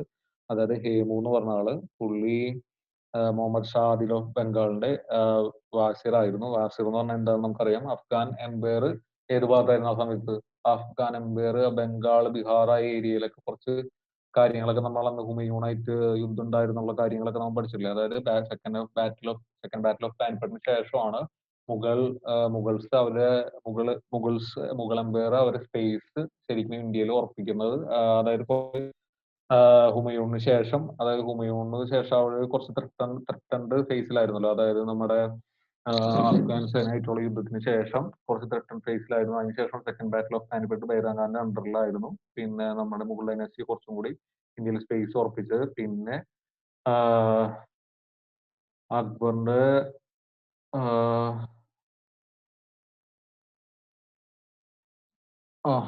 പിന്നെ സെക്കൻഡ് ബാറ്റിൽ ഓഫ് പാനിപ്പട്ട് ഏത് സമയത്താണ് ഉണ്ടായിരുന്നുള്ളത് അറിയുക? ബൈരംഗാനായിരുന്നു. അത് ബൈരംഗാന്റെ സമയത്തായിരുന്നു സെക്കൻഡ് ബാറ്റിൽ ഓഫ് പാനിപ്പട്ട് ഉണ്ടായിരുന്നത്. പിന്നെ ബൈരംഗാന്റെ ഗൈഡൻസിലായിരുന്നു ഇപ്പൊ സെക്കൻഡ് ബാറ്റിൽ ഓഫ് പാനിപ്പട്ട് നടന്നത്. അഫ്ഗാൻ കണ്ടനേഴ്സിനെ തോൽപ്പിച്ചു. പിന്നെ അതേപോലെ തന്നെ ഇബ്രാഹിം സൂർ എന്ന് പറഞ്ഞിട്ടുള്ള അവര് ബാറ്റിൽ ഓഫ് പാനിപ്പട്ടിൽ തോറ്റു. പിന്നെ അതിനുശേഷം ജൗൻപൂർ എന്ന് പറഞ്ഞ സ്ഥലം അനക്സ് ചെയ്തു. പിന്നെ അതിനുശേഷം സംഭവിക്കുന്നതാണ്, ബൈരംഗാൻ ആ സമയത്ത് ഒരു മോസ്റ്റ് പവർഫുൾ നോബിൾ ആയിട്ട് എമർജ് ചെയ്ത് വന്നുകൊണ്ടിരുന്നു. ആ സമയത്ത് തന്നെ വേറെ നോബിൾസും, അതായത് നമ്മുടെ വേറെ അഫ്ഗാൻ നോബിൾസ് ഒക്കെ ആ സമയത്ത് ഉണ്ടായിരുന്ന, മുഗൾസിന്റെ അടുത്തുണ്ടായിരുന്ന കുറച്ച് നോബിൾസ് ഒക്കെ ഇതിനെ ഒപ്പോസ് ചെയ്തിരുന്നു. ആ സമയത്താണ് പിന്നീട് അക്ബറിനെ ഇവര് ഫുൾ കൺട്രോളിലേക്ക് കൊണ്ടുവരുന്നത്. അതായത് മുഗൾ ഡൈനാസ്റ്റി ഫുള്ളും കൺട്രോൾ ചെയ്യുന്നത് പിന്നീട് അക്ബറാണ്. അക്ബർ ആ സമയത്ത് ബൈരംഗാന്റെ ഈ പവർ എമർജ് ചെയ്യുന്ന കണ്ടപ്പോൾ തന്നെ പുള്ളി നൈസായിട്ട് ബൈരംഗാനോട് പറഞ്ഞു സ്ഥലം വിട്ടോളം പറഞ്ഞു. അങ്ങനെ ബൈരംഗാൻ അവിടെ നിന്ന് പോകുന്നതാണ്. അപ്പോ ബൈരംഗാൻ പോയി. സെക്കൻഡ് ബാറ്റിൽ ഓഫ് പാനിപ്പട്ടിന്റെ കാര്യം ആ സമയത്തുള്ള കാര്യം നമുക്ക് പഠിക്കുക. പിന്നെ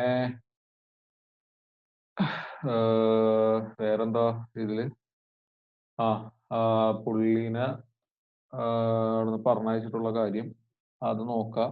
പിന്നെ അക്ബർ ഈ ബൈരംഗാന്റെ ഭാര്യ, അതായത് ബൈരംഗാൻ മരിച്ചതിന് ശേഷം ബൈരംഗാന്റെ ഭാര്യനെ അക്ബറാണ് കല്യാണം കഴിക്കുക.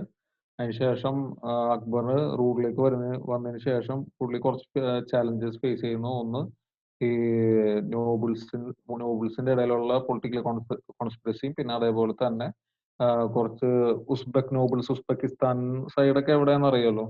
നമ്മള് മറ്റേ ബാബറിന്റെ കാര്യമൊക്കെ പഠിച്ചപ്പോ ഉസ്ബെക്കിസ്ഥാന്റെ കാര്യം എവിടെയായിരുന്നുള്ളൊക്കെ നോക്കിയിട്ടുണ്ടായിരുന്നു. അപ്പൊ ഉസ്ബെക്കിസ്ഥാന്റെ കാര്യം സൈഡ് നിങ്ങൾക്ക് ഓർമ്മ വേണം. ഉസ്ബെക്ക് നോബിൾസിന്റെ അവിടെ നിന്നുള്ള ചാലഞ്ചസ് ഉണ്ടായിരുന്നു ആ സമയത്ത്. അതേപോലെ തന്നെ അപ്പോ ആ രണ്ട് ചാലഞ്ചസ് ആണ് ശരിക്കും പറഞ്ഞാൽ നമ്മുടെ അക്ബർ ഫേസ് ചെയ്തിരുന്നുള്ള കാര്യം ആലോചിക്കുക. ഈ അക്ബറിന്റെ സമയത്ത് നമുക്ക് ഏറ്റവും കൂടുതൽ ആർക്കിടെക്ചറിൽ കുറച്ച് കാര്യങ്ങൾ പഠിക്കാനുണ്ടാവും. പിന്നെ അഡ്മിനിസ്ട്രേഷന്റെ ഭാഗത്തുള്ള കുറച്ച് കാര്യങ്ങൾ പഠിക്കാനുണ്ടാവും. പിന്നെ നിങ്ങൾ ബൈരംഗാന്റെ പേര്, ആ ആൾ ആരായിരുന്നുള്ള ഓർത്ത് വെക്കുക. അതിനുശേഷം ഈ പവർ സ്ട്രഗിൾ എമോങ് നോബിൾസ് എങ്ങനെയായിരുന്നുള്ളത് നമുക്കിപ്പോ നോക്കാം. ബൈരംഗാന്റെ സമയത്ത് ഈ നേരത്തെ പറഞ്ഞ പോലെ തന്നെ പുള്ളി ഒരു നല്ല പവറിലേക്ക് എനർജി ചെയ്തുകൊണ്ട് വന്നുകൊണ്ടിരിക്കുന്ന സമയത്ത് തന്നെ ഈ ആ സമയത്തുണ്ടായിരുന്ന നോബിൾസ് ഒക്കെ കുറച്ചും കൂടി പൊളിറ്റിക്കലി ആക്റ്റീവ് ആയി തുടങ്ങി. പൊളിറ്റിക്കലി ആക്റ്റീവ് ആയി തുടങ്ങിയപ്പോൾ തന്നെ അതായത് അക്ബർ പവറിലേക്ക് വരുന്ന കണ്ടത് തന്നെ അവിടെ ഉണ്ടായിരുന്ന കുറെ ആൾക്കാർ പുള്ളിക്ക് ഒപ്പോസ് ചെയ്തിരുന്നു. അപ്പോൾ അക്ബർ ആ സമയത്ത് ഇവർക്കെതിരെ കോൺക്വർ ചെയ്തിട്ട് ഇവർക്ക് തോൽപ്പിച്ചു എന്നുള്ള കാര്യം ഓർത്ത് വെക്കണം. പിന്നെ അതിനുശേഷം ഉസ്ബെക്ക് നോബിൾസ് ആണ്. ഉസ്ബെക്ക് നോബിൾസ് എന്ന് പറഞ്ഞിട്ടുണ്ടെങ്കിൽ മിർസ ഹക്കീം എന്ന് പറഞ്ഞൊരു ഗവർണർ ഉണ്ടായിരുന്നു കാബൂളിലുള്ള. പിന്നെ അതേപോലെ തന്നെ പുള്ളിയും അക്ബറിനെതിരെ റിവോൾട്ട് ഉണ്ടായിരുന്നു എന്നുള്ള കാര്യം ഓർത്ത് വെക്കണം. അപ്പോൾ ഈ രണ്ട് ആൾക്കാരെ പേര് ഓർമ്മ വേണം. പിന്നെ ഈ രണ്ട് ചാലഞ്ചസ് കാര്യങ്ങൾ ഓർമ്മ വേണം. പിന്നെ അക്ബറിന്റെ സമയത്താണ് മുഗൾ കുറച്ചും കൂടെ എക്സ്പാൻഡ് ചെയ്യുന്നത്. അതായത് പുള്ളി മാൽവ, ഗുജറാത്ത്, ഗോണ്ട്വാന, രാജ്പുട്ട് സ്റ്റേറ്റ്സ്, അതേപോലെ തന്നെ ഡെക്കാൻ, ബീഹാർ, ബംഗാൾ എന്ന് പറഞ്ഞ സ്ഥലങ്ങളൊക്കെ പുള്ളി അതായത് പുള്ളിയുടെ അണ്ടറിൽ എക്സ്പാൻഡ് ചെയ്യുകയും ചെയ്തിട്ടുണ്ടായിരുന്നു ആ ഭാഗം. ഡെക്കാൻ സൈഡിൽ ഈ സമയത്തല്ല കൂടുതൽ എക്സ്പാൻഷൻ സംഭവിക്കുന്നത്. നമ്മുടെ ഔറംഗസേബിന്റെ സമയത്താണ് കുറച്ചും കൂടി ഡെക്കാൻ സൈഡിലൊക്കെ ജഹാംഗീർ ഔറംഗസേബിന്റെ സമയത്താണ് ശരിക്കും എക്സ്പാൻഡ് ചെയ്യുന്നത്. പിന്നെ മുഗൾസ് കൂടുതലും ടെറിട്ടോറിയൽ എക്സ്പാൻഷൻ ഈ യുദ്ധം കൊണ്ട് മാത്രമല്ല അവരെ ഈ അഡ്മിനിസ്ട്രേഷൻ പോളിസിയും കൊണ്ട് അവര്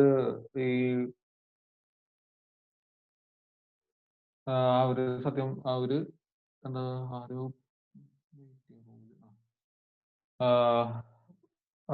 അഡ്മിനിസ്ട്രേഷനും പിന്നെ അതേപോലെ തന്നെ ഈ യുദ്ധം കൊണ്ട് മാത്രമല്ല അവരുടെ അഡ്മിനിസ്ട്രേഷൻ പോളിസിയും കൊണ്ട് അവർ അനക്സ് ചെയ്ത ടെറിട്ടറീസ് ഒക്കെ അവർ സ്ട്രോങ് ആക്കി നിലനിർത്തി എന്നുള്ള കാര്യം നമുക്ക് ഓർമ്മ വേണം. സെക്കൻഡ് ബാറ്റിൽ ഓഫ് പാനിപ്പറ്റിന് ശേഷമാണ് ഇന്ത്യയിൽ കറക്റ്റ് ആയിട്ടുള്ള സ്പേസ് അവർ ഉറപ്പിച്ചത് ഹുമയൂണിന് ശേഷം. പിന്നെ ഗുജറാത്ത്, രാജസ്ഥാൻ,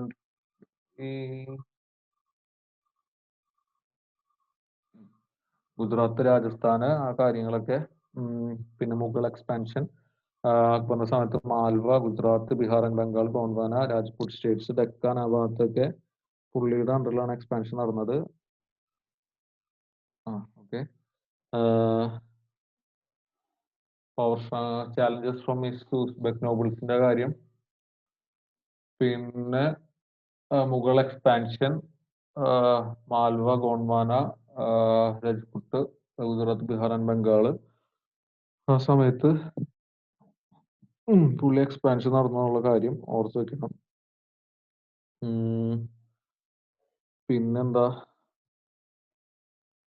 മാൽവ എവിടെയെന്ന് അറിയാലോ എല്ലാവർക്കും?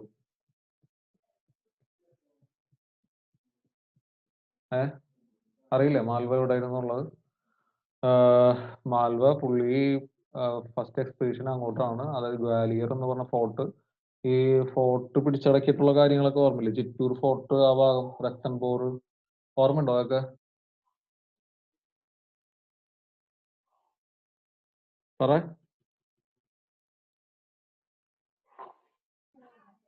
മാൽവയിലെ എക്സ്പെഡിഷൻ നടത്തുന്നു. പിന്നെ ബസ് ബഹദൂർ എന്ന് പറഞ്ഞ ആളുണ്ടായിരുന്നു അവിടെ. ആ ഭാഗം ബസ് ബഹദൂർ എന്ന് പറഞ്ഞ ആള് ആദ്യം മാൽവ റിക്കവർ ചെയ്യും. പിന്നെ അതിനുശേഷം അക്ബർ പിടിച്ചെടുക്കുന്ന കാര്യം ഓർത്തിരിക്കുക. പിന്നെ ഈ ആഗ്ര ഫോർട്ട്, ഗ്വാലിയർ, പിന്നെ ഗോണ്ട്വാന. മാപ്പ് കാണുന്നില്ല എല്ലാവർക്കും?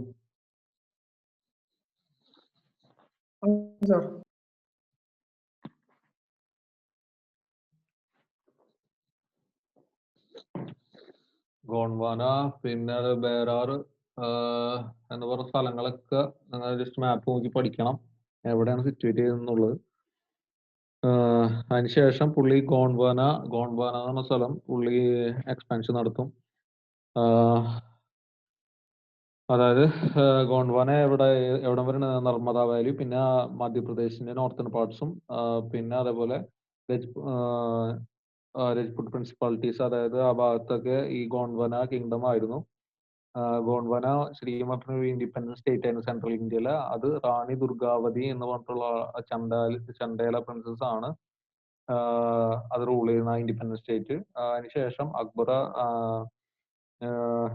അസഫ് ഖാൻ എന്ന് പറഞ്ഞ മുഗൾ ഗവർണർ, അലഹബാദ് ഗവർണർ ആയിരുന്ന അസഫ് ഖാൻ, പുള്ളി ഈ ഗോണ്ട്വാന അനക്സ് ചെയ്യും മുഗൾ എംപയറിലേക്ക്. നമ്മൾ ഈ പ്രൊവിൻഷ്യൽ കിങ്ഡംസ് ഒക്കെ പഠിച്ചപ്പോൾ ഓർമ്മയില്ലേ നിങ്ങൾക്ക്? കുറച്ച് മിഡിയൽ കിങ്ഡംസിൽ, അതായത് വെസ്റ്റേൺ സൈഡിലുള്ള, നോർത്തേൺ സൈഡിലുള്ള, ഈസ്റ്റേൺ സൈഡിലുള്ള, നമ്മുടെ ഡെക്കാൻ സൈഡിലുള്ള വിജയനഗര, സൗത്ത് ഇന്ത്യ, ബാമണി അല്ല, അതെ, ബംഗാൾ, പിന്നെ നോർത്ത് ഇന്ത്യയിലുള്ള കുറച്ച് കാര്യങ്ങൾ ആ സമയത്ത് അക്ബർ, ഈ ഔറംഗസേബ് അവരൊക്കെ ഇതൊക്കെ അനക്സ് ചെയ്യുന്നുള്ള കാര്യങ്ങളൊക്കെ നമ്മൾ പഠിച്ചിരുന്നത് ഓർമ്മയില്ല നിങ്ങൾക്ക്? ഓർമ്മയുണ്ടോ അത്? പറഞ്ഞേ.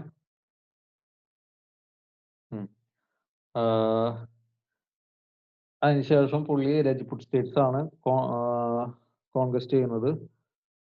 കോൺക്വസ്റ്റ് ചെയ്യുന്ന രജ്പുട്ട് സ്റ്റേറ്റ്സ്. പിന്നെ മുഗൾ സർവീസ് അവിടെ അപ്പോയിന്റ് ചെയ്യും. പിന്നെ അതുപോലെ തന്നെ രജ്പുട്സിനായിട്ട് മാട്രിമോണിയൽ അലയൻസും ഈ സമയത്ത് ഒരു പോളിസി ആയിട്ട് യൂസ് ചെയ്തിരുന്നു. അക്ബറിന്റെ കോൺക്വസ്റ്റ് എന്ന് പറഞ്ഞാൽ വളരെ എക്സ്റ്റെൻസീവ് ആയിരുന്നു. എന്താ പറയാ, ജോധ്പൂർ അതേപോലെ മെർത്ത എന്ന് പറഞ്ഞിട്ടുള്ള സ്ഥലങ്ങളൊക്കെ പുള്ളി ഒക്യുപ്പൈ ചെയ്ത് എന്നുള്ള കാര്യം ആലോചിക്കണം. രാജ ബർമാൽ എന്ന് പറഞ്ഞ ആള് അക്ബറിന് അടുത്ത് കീഴടങ്ങി. പിന്നീടുള്ളത് കോൺക്വസ്റ്റ് ഓഫ് ഗുജറാത്ത് ആണ്. ഇതൊക്കെ നമ്മൾ ഈ ഗുജറാത്തിന്റെ കാര്യങ്ങളൊക്കെ നമ്മ ആ സമയത്ത് പറഞ്ഞിട്ടുണ്ടായിരുന്നു. നിങ്ങൾക്ക് ഓർമ്മയുണ്ടോ? പറ. Provincial of medieval kingdoms, non provincial medieval kingdoms ആ സമയത്ത് കുറച്ച് പറഞ്ഞിട്ടുണ്ടായിരുന്നു. ഓർമ്മയുണ്ടോ? മുസഫർ ഷാ എന്നൊക്കെ പറഞ്ഞിട്ട് ഓർമ്മയുണ്ടോ? Muzaffar Shah dynasty, Muzaffar Shah, conquest of Gujarat, അല്ല ഗുജറാത്തിന്റെ ആ ഭാഗത്ത് ഗുജറാത്തിലുള്ളത്. പിന്നെ ബുലന്ദർവാസ, ഫത്തേപൂർ സിക്രിക്ക്, അതായത് ഗുജറാത്തിൽ വിജയിച്ചതിന് ശേഷം അക്ബർ അതിന്റെ ഇതിന് വേണ്ടിയിട്ട് പണിയുന്നതാണ് ബുലന്ദർവാസ. ഫത്തേപൂർ സിക്രിയുടെ തൊട്ടടുത്ത് ബുലന്ദർവാസ, വളരെ ഇമ്പോർട്ടന്റ് ആണ് അത്. പിന്നെ സൂറത്ത് പുള്ളി ക്യാപ്ചർ ചെയ്യും. സൂറത്ത് എന്തുകൊണ്ടാണ് ഇമ്പോർട്ടന്റ് ആണെന്ന് അറിയോ? സൂറത്ത്. പിന്നെ അതിനുശേഷം തന്നെ ഗുജറാത്തിൽ കുറച്ച് ലോക്കൽ ആയിട്ടുള്ള കുറച്ച് റിബലിംഗ് ഗ്രൂപ്പ്സ് ഉണ്ടായിരുന്നു. ആ റിബലിംഗ് ഗ്രൂപ്പ്സ് ഒക്കെ പിന്നീട് അക്ബർ ഗുജറാത്ത് കോൺക്വസ്റ്റ് ചെയ്തതിനു ശേഷം കുറച്ച് നാൾക്ക് ശേഷം വീണ്ടും അവര് ഒരു റിവോൾട്ട് ഉണ്ടാക്കി തുടങ്ങി. പിന്നീടും അക്ബർ വന്നിട്ട് ആ റിവോൾട്ട് സപ്രസ് ചെയ്ത്, നമ്മൾ നേരത്തെ പറഞ്ഞ ടിൻ പോളിസി ആയിരുന്നു അവർ യൂസ് ചെയ്യുന്നത്. ആദ്യം അനക്സ് ചെയ്യും, പിന്നീട് അതിന് ശേഷം അവരുടെ അഡ്മിനിസ്ട്രേറ്റീവ് പോളിസി വെച്ചിട്ട് അവര് കുറച്ചും കൂടി സ്ട്രോങ് ആക്കും ആ ഏരിയാസ് ഒക്കെ. അങ്ങനെയാണ് കുറച്ചും കൂടി എക്സ്പാൻഷൻ നടന്നിട്ടുള്ളത്. പിന്നെ അതിനുശേഷമാണ് ബംഗാൾ, ബംഗാൾ നമുക്കറിയാം. അതായത് ബംഗാൾ, ബീഹാർ ആ സമയത്ത് ആരെയാണ് ഡോമിനേറ്റ് ചെയ്തിരുന്നത് എന്നുള്ളത് നമുക്കറിയാം. അഫ്ഗാൻസ് ആയിരുന്നു. അപ്പൊ ദൗദ് ഖാൻ എന്ന് പറഞ്ഞ ന്യൂ റൂളർ ആയിരുന്നു ഈ കോൺഗ്രസ് ബംഗാൾ, ബീഹാർ ഏരിയയിൽ ഉണ്ടായിരുന്നത്. ദൗദ് ഖാനെ പുള്ളി തീർത്ത് കളയും. പിന്നെ അതിനുശേഷമാണ് ഡെക്കാൻ ശരിക്കും പറഞ്ഞിട്ടുണ്ടെങ്കിൽ ഇപ്പോ അതായത് അക്ബറിന്റെ സമയത്ത് ശരിക്കും അനക്സ് ചെയ്യില്ല. ഔറംഗസേബിന്റെ സമയത്താണ് ഡെക്കാനിൽ കുറച്ച് ആൾക്കാരുടെ പേര്, കുറച്ച് സ്ഥലത്തിന്റെ പേരൊക്കെ ഞാൻ പറഞ്ഞിട്ടുണ്ടായിരുന്നു ഡെക്കാൻ സൈഡിൽ. നമ്മൾ ജസ്റ്റ് റിവൈസ് ചെയ്യുന്ന സമയത്ത് പറഞ്ഞിട്ടുണ്ടായിരുന്നു. മുഗൾ ഫോഴ്സസ് അഹമ്മദനഗറും പിന്നെ അതേപോലെ ചാന്ദ് ബീബി എന്ന് പറഞ്ഞ ആൾക്കാരൊക്കെ ഇവര് ഡിഫീറ്റ് ചെയ്തു, പിന്നെ കോൺക്വർ ചെയ്തിട്ടുണ്ടായിരുന്നു. പക്ഷെ ബേരാറ് മുഗൾസിന്, ബേരാർ എന്ന് പറഞ്ഞ സ്ഥലമൊക്കെ ഓർമ്മയില്ലേ? ചാന്ദ് ബീബി എന്ന് പറഞ്ഞ ആള് പിന്നെ വീണ്ടും മുഗൾസിനെ അറ്റാക്ക് ചെയ്യുന്നുണ്ടായിരുന്നു. പിന്നെ ഈ ആദിൽ ഷാഹി എന്നൊക്കെ പറഞ്ഞിട്ട് ഓർമ്മയുണ്ടോ നിങ്ങൾക്ക്? ഞാൻ മറ്റേ ഈ മിഡിവൽ കിങ്ഡംസ്, പ്രൊവിൻഷ്യൽ മിഡിവൽ കിങ്ഡംസിന്റെ സമയത്തൊക്കെ ആദിൽ ഷാഹി എന്നൊക്കെ പറഞ്ഞിട്ട് കുറച്ച് കാര്യങ്ങൾ പറഞ്ഞിട്ടുണ്ടായിരുന്നു. കുത്തബ് ഷാഹി, ഡെക്കാൻ ശരിക്കും ഇവർക്ക് കണക്ട് ചെയ്യാൻ പറ്റില്ല. അപ്പൊ അതുകൊണ്ട് മുഗൾസ് കുറച്ച് ലോസ് സഫർ ചെയ്യും. ആ കാര്യം അറിഞ്ഞിരിക്കുക. പിന്നെ നമുക്ക് ഇമ്പോർട്ടന്റ് ആയിട്ട് പഠിക്കാനുള്ള ഒരു അഡ്മിനിസ്ട്രേറ്റീവ് സിസ്റ്റം ആണ് പിന്നെ പഠിക്കാനുള്ളത്. ഇതൊക്കെ ഈ മാപ്പ് കാണുന്നില്ലേ, കോൺക്വസ്റ്റ് ഓഫ് കോൺവാനാല്? ആര് സ്ക്രീൻഷോട്ട് ഒന്ന് എടുത്ത് നോക്കണം കേട്ടോ, ഞാൻ ടെലിഗ്രാമിൽ സെൻഡ് ചെയ്ത് തരാം.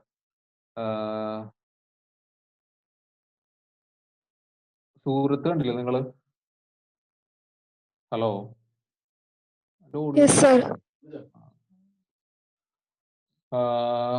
ഇത് നിങ്ങൾ ഈ പ്ലേസസ് ഒക്കെ ജസ്റ്റ് ഈ മാപ്പ് നോക്കി പഠിക്കണം കേട്ടോ.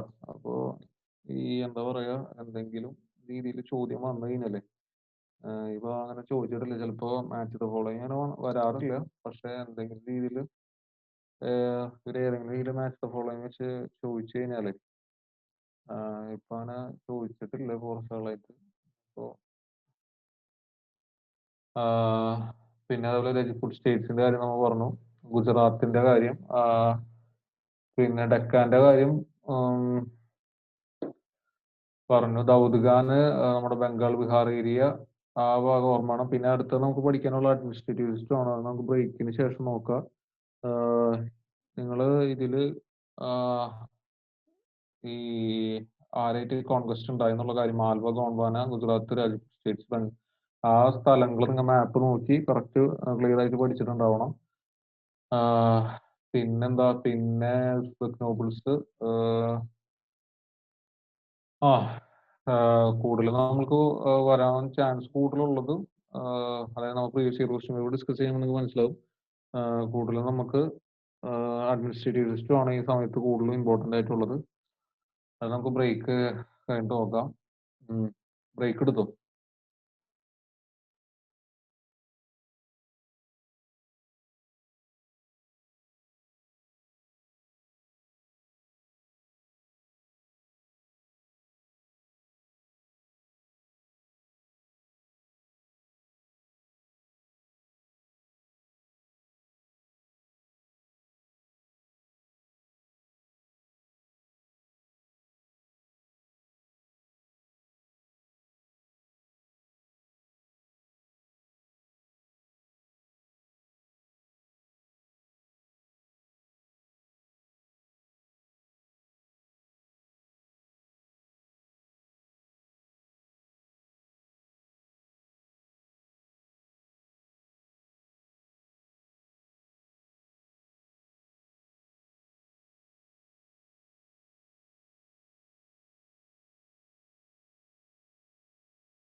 ഹലോ.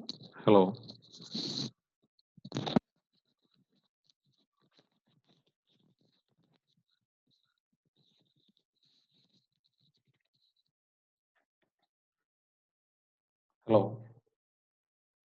സാർ. ആ, ക്ലിയർ അല്ലേ ഓഡിയോ? കുഴപ്പമൊന്നുമില്ലല്ലോ? ഇല്ല, കുഴപ്പമൊന്നുമില്ല. ആ, ജസ്റ്റ് ഒരു മിനിറ്റ്, ഇവിടെ നെറ്റിനൊരു പ്രോബ്ലം ഉണ്ട്.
ഓഡിയോ ക്ലിയർ അല്ലേ?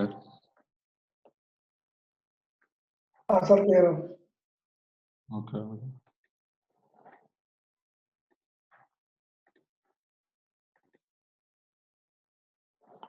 നമ്മള് അപ്പോ അക്ബറിന്റെ കോൺക്വസ്റ്റ് എവിടെ വരയ്ക്കേണ്ടത് നമ്മൾ നോക്കി. പിന്നെ അടുത്ത അതിന് ശേഷമുള്ള നമുക്ക് ഇമ്പോർട്ടന്റ് ആയിട്ട് ഈ ഭാഗത്തുള്ള അഡ്മിനിസ്ട്രേറ്റീവ് സിസ്റ്റം ആണ്. അപ്പൊ അതിൽ കുറച്ച് ടേംസും കുറച്ച് കാര്യങ്ങളൊക്കെ നമുക്ക് ആ സമയത്തുള്ള പഠിക്കാനുണ്ട് അഡ്മിനിസ്ട്രേറ്റീവ് സിസ്റ്റത്തിൽ. നമ്മ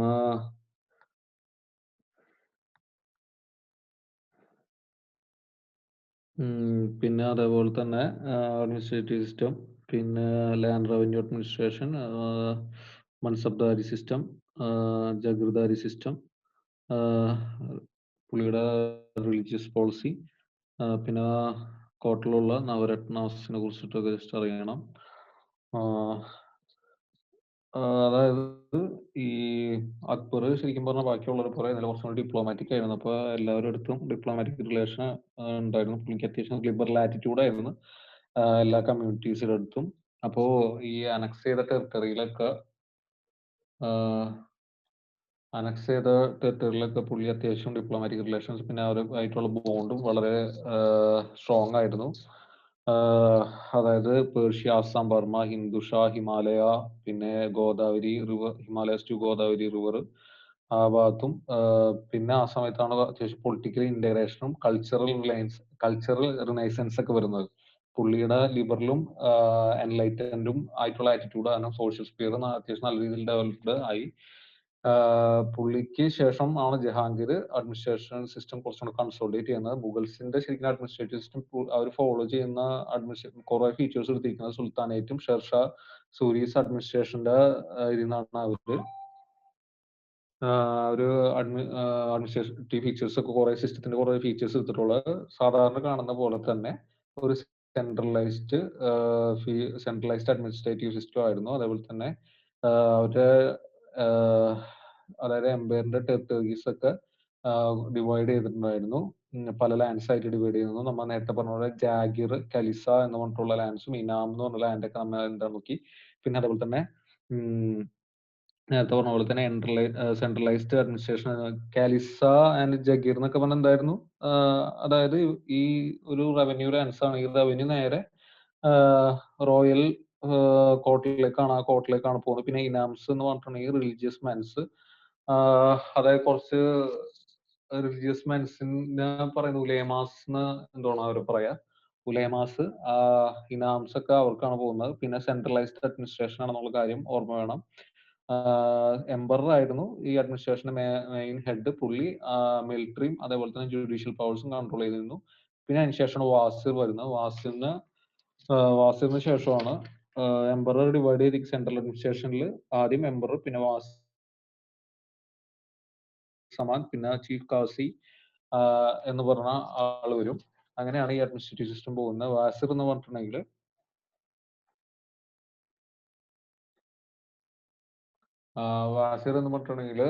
നമ്മൾ വാസിർ വേറെ എവിടെയാണ് നിങ്ങൾ കേട്ടിട്ടുള്ളത്? ഇത് പറഞ്ഞ വാസിർ എന്ന് പറഞ്ഞിട്ടുള്ളത് ഗൗരിക്ക് ഓർമ്മ വാസിർ എന്ന് പറഞ്ഞാൽ വേറെ എവിടെ നമുക്ക് കേട്ടിട്ടുള്ളത്? അല്ല, പഠിച്ചിട്ടുള്ളത്.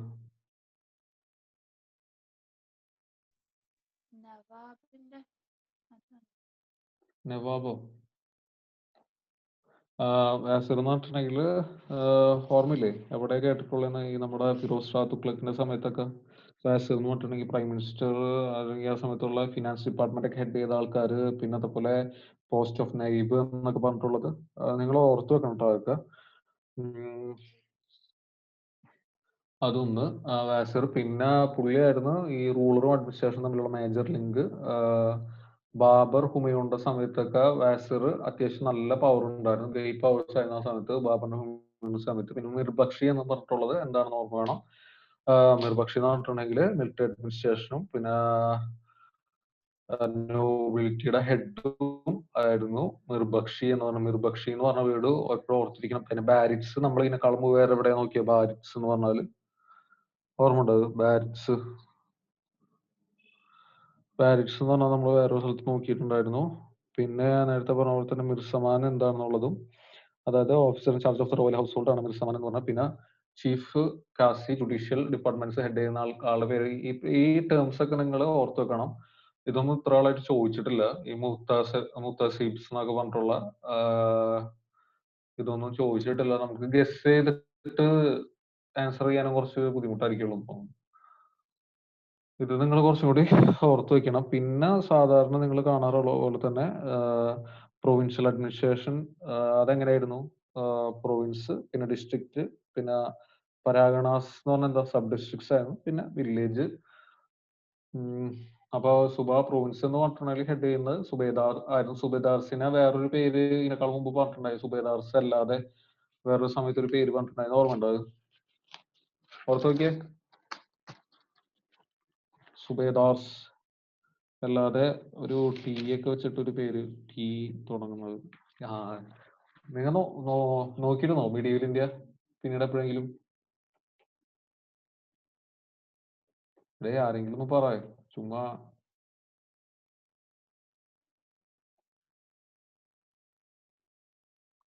ഹലോ, കണക്ഷൻ പോയോ?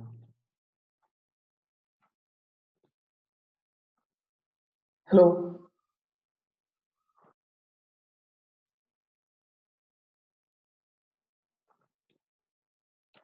Hello, clear sir. അല്ലേ? Audio clear. ക്ലിയർ അല്ലേ? ഓക്കെ. clear.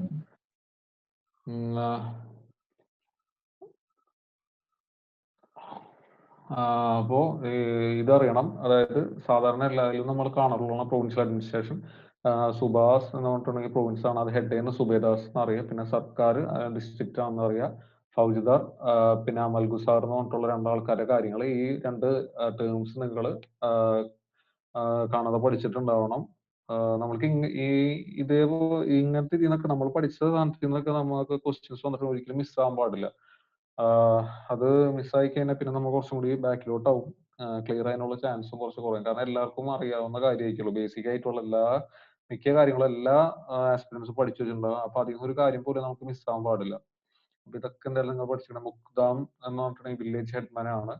അതിൽ പരാഗണാസ് എന്ന് പറഞ്ഞിട്ടുണ്ടെങ്കിൽ സബ് ഡിസ്ട്രിക്റ്റ് ആണ്. ഇത് ഇതിനേക്കാൾ മുമ്പ് വേറെ സുൽത്താനേറ്റ്സിന്റെ സമയത്തൊക്കെ പറഞ്ഞിട്ടുണ്ട്. സിക്ദാർ ആണ് അത് കൺട്രോൾ ചെയ്യുന്നുള്ള കാര്യം. പിന്നെ ലാൻഡ് റവന്യൂ അഡ്മിനിസ്ട്രേഷനിലാണ് നമ്മൾ അടുത്ത് പഠിക്കാൻ പോകുന്നത്. ഇതിനേക്കാളും മുമ്പ് നമ്മൾ അഡ്മിനിസ്ട്രേറ്റീവ് സിസ്റ്റത്തിൽ ഇപ്പോൾ 3 തരം ലാൻഡ്സിനെ കുറിച്ച് നമ്മൾ പഠിച്ചു. ജാഗിർ, കരി, സൈനാം എന്ന് പറഞ്ഞ 3 ലാൻഡ്സിനെ കുറിച്ച്. സെൻട്രലൈസ്ഡ് അഡ്മിനിസ്ട്രേഷൻ ആണെന്ന് പറഞ്ഞു. സുൽത്താനേറ്റ്സിന്റെയും ഷേർഷാ സൂരി അഡ്മിനിസ്ട്രേഷന്റെയും ഫീച്ചേഴ്സ് ആണ് ഇതിൽ എടുത്തിട്ടുള്ളത് കുറച്ചൊക്കെ.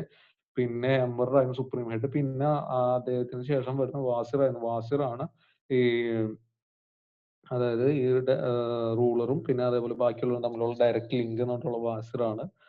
വാസിർ ലോധി മറ്റേ തുഗ്ലക് ഡൈനാസ്റ്റിയുടെ സമയത്ത് നമ്മൾ പഠിച്ചിട്ടുണ്ടായിരുന്നു. പിന്നെ ബാബറിന്റെ ഹുമയൂണിന്റെ സമയത്ത് അത്യാവശ്യം നല്ല പവർ ഉണ്ടായിരുന്നു വാസിറിന്. ആ കാര്യം ഓർമ്മ വേണം. മിർബക്ഷി എന്ന് പറഞ്ഞ കാര്യം, മിർബക്ഷി എന്തായിരുന്നു എന്നുള്ളത് ഓർമ്മ വേണം. ബാരിറ്റ്സ് എന്തായിരുന്നുള്ളതും. പിന്നെ അതേപോലെ തന്നെ ബാരിറ്റ്സ് മാറാൻ പാടില്ല. പിന്നെ സ്പൈസിന് എന്താ പറഞ്ഞുകൊണ്ടിരുന്നത്? സീക്രട്ട് ഏജൻസിനെ ഒരു പേര് പറഞ്ഞിരുന്നു. അത് ഓർത്തിരിക്കണം. ബാറ്റ്സും സ്റ്റേജസും തമ്മിൽ മാറുമ്പോഴൊക്കെ സീക്രട്ട് സ്റ്റേജസ്. പിന്നെ അതിനുശേഷം 3 ലയൻസിനെ കുറിച്ച് പഠിച്ചു. പിന്നെ അതിനുശേഷം പ്രൊവിൻഷ്യൽ അഡ്മിനിസ്ട്രേഷനെ കുറിച്ച് പറഞ്ഞു. പിന്നെ അക്ബർ എന്ന് പറഞ്ഞിട്ടുണ്ടെങ്കിൽ അത്യാവശ്യം ഡിപ്ലോമാറ്റിക് ആയിരുന്നു അറിയാം. അത്യാവശ്യം ലിബറൽ ആറ്റിറ്റ്യൂഡ് ആയിരുന്നു. വേറെ ഒന്നിനു വേണ്ടിയല്ല, പുള്ളിയുടെ കാര്യങ്ങളൊക്കെ നടക്കാൻ വേണ്ടിയിട്ടാണ്. അതായത് പുള്ളി അനക്സ് ചെയ്ത ടെറിട്ടറീസ് ഒക്കെ അത്യാവശ്യം നല്ല രീതിയിൽ റൂൾ ചെയ്ത് പോകാനും ബാക്കിയുള്ള കാര്യത്തിനും വേണ്ടിയിട്ടും ഒക്കെ കൂടിയിട്ടാണ് പുള്ളി ഡിപ്ലോമാറ്റിക് റിലേഷൻസ്, പിന്നെ അതേപോലെ വെൽ ഓർഗനൈസ്ഡ് അഡ്മിനിസ്ട്രേഷൻ ആയിരുന്നു. അതുകൊണ്ടാണ് ഇത്രയും രീതിയിൽ ഒരു നമ്മുടെ അശോക മൗര്യാസിനൊക്കെ ശേഷം കുറച്ചും കൂടി അത്യാവശ്യം നല്ല രീതിയിൽ ഒരു സ്ട്രോങ് ഹോൾഡ് ഇന്ത്യയിൽ ഉണ്ടായത് ഇവർക്കാണ്. പിന്നെ അതിനുശേഷം നമ്മൾ പ്രൊവിൻഷ്യൽ അഡ്മിനിസ്ട്രേഷൻ ആണ് പഠിച്ചത്. പ്രൊവിൻഷ്യൽ അഡ്മിനിസ്ട്രേഷനിൽ സുബാസ്, പിന്നെ സർക്കാർ, സുബാസ്, പിന്നെ സർക്കാരായിട്ട്, അതായത് ഡിസ്ട്രിക്റ്റ് ആയിട്ട് ഡിവൈഡ് ചെയ്യുന്നു. ഡിസ്ട്രിക്ട് സബ് ഡിസ്ട്രിക്ട് ഉണ്ടായിരുന്നു. അതിനെ പരാഗണസ് എന്നാണ് പറയാ. പിന്നെ വില്ലേജ് ആണ്. അപ്പൊ ഇവരൊക്കെ ഹെഡ് ചെയ്യുന്ന ആൾക്കാരാണ് ഈ സൈഡിൽ ബോക്സിൽ കൊടുത്തിട്ടുള്ളത്. അത് മറക്കരുത്. പിന്നെ അതിനുശേഷം നമുക്ക് ലാൻഡ് റവന്യൂ സിസ്റ്റത്തിനെ കുറിച്ചിട്ടാണ് പഠിക്കാനുള്ളത്. ലാൻഡ് റവന്യൂ സിസ്റ്റം ഷേർഷാ സിസ്റ്റത്തിന്റെ അഡ്മിനിസ്ട്രേറ്റീവ് ലാൻഡ് റവന്യൂ സിസ്റ്റത്തിൽ നിന്ന് ആണ് പുള്ളി ലാൻഡ് റവന്യൂ സിസ്റ്റം അഡോപ്റ്റ് ചെയ്യുന്നത്. അക്ബറിന്റെ ലാൻഡ് റവന്യൂ സിസ്റ്റം ഷേർഷാ സിസ്റ്റത്തിന്റെ ഇതിൽ നിന്നാണ് അഡോപ്റ്റ് ചെയ്യുന്നുള്ള കാര്യം ആലോചിക്കുക. പിന്നെ കുറച്ചും കൂടി മോഡിഫൈ ചെയ്തിട്ടാണ് അതിനെ സപ്തി അല്ലെങ്കിൽ ബന്ദോബസ്ത് എന്ന് പറയും. അത് അത്യാവശ്യം ഇംപ്രൂവ് ചെയ്യുന്ന രാജ തൊഡർമൽ എന്ന് പറഞ്ഞ ഒരാളുണ്ട്. പുള്ളി ഈ അക്ബറിന്റെ കോട്ടയിൽ ഒരു നവരത്നയാണ്. അതായത് ഇതിനേക്കാളും മുമ്പ് നമ്മൾ നവരത്നാസിനെ കുറിച്ചിട്ട് എവിടെയാണ് പഠിച്ചിട്ടുള്ളത്? വേറെ ഒരു കോട്ടയിൽ നവരത്നാസ് എന്ന് പറഞ്ഞ് പഠിച്ചിട്ടുണ്ടായിരുന്നു. ഓർമ്മ ഉണ്ടോ?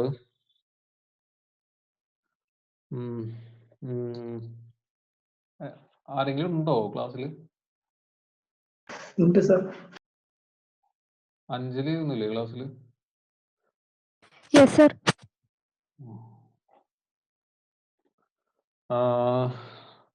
അങ്ങനെ പിന്നെ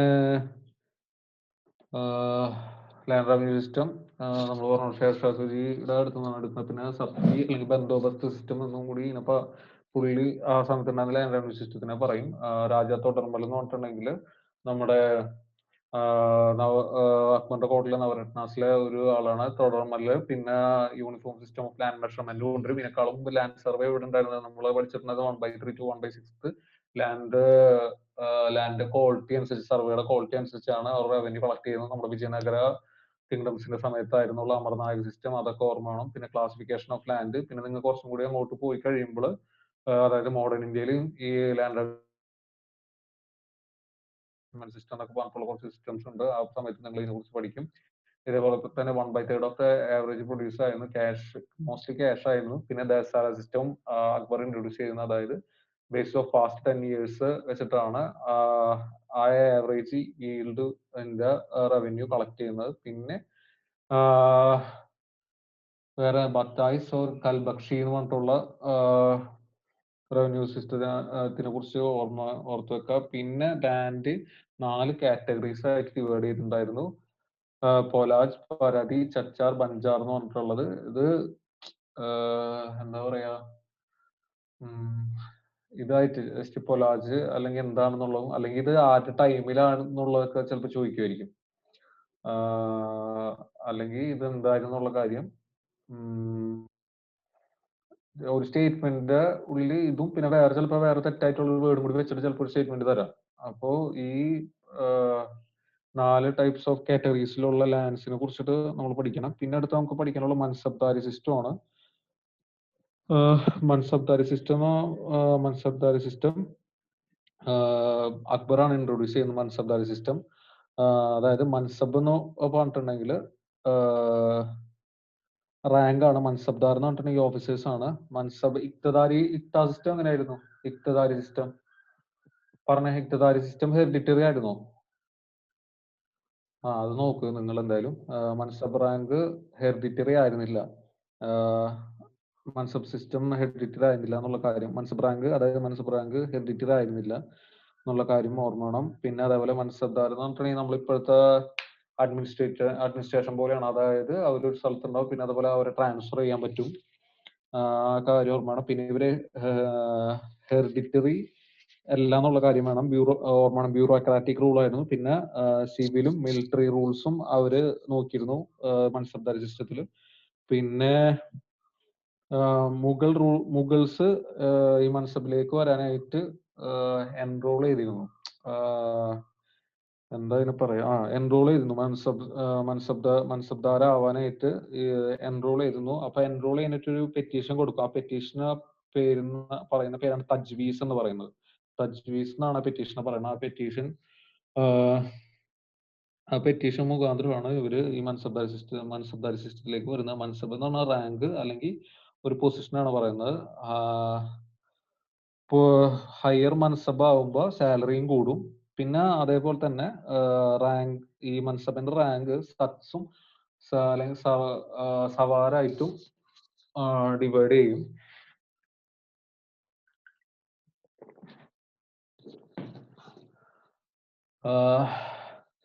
സത്ത് എന്ന് പറഞ്ഞിട്ടുണ്ടെങ്കിൽ ഇതിൽ സ്ലൈഡ് പറഞ്ഞ പോലെ തന്നെ administration as well as salary of mansabdar ആണ് ഇൻഡിക്കേറ്റ് ചെയ്യുന്നത്. സവാർ എന്ന് പറഞ്ഞിട്ടുണ്ടെങ്കിൽ കാവലറി എന്ന് പറഞ്ഞാൽ എന്താ, number of forces cavalry men maintained by Zawar.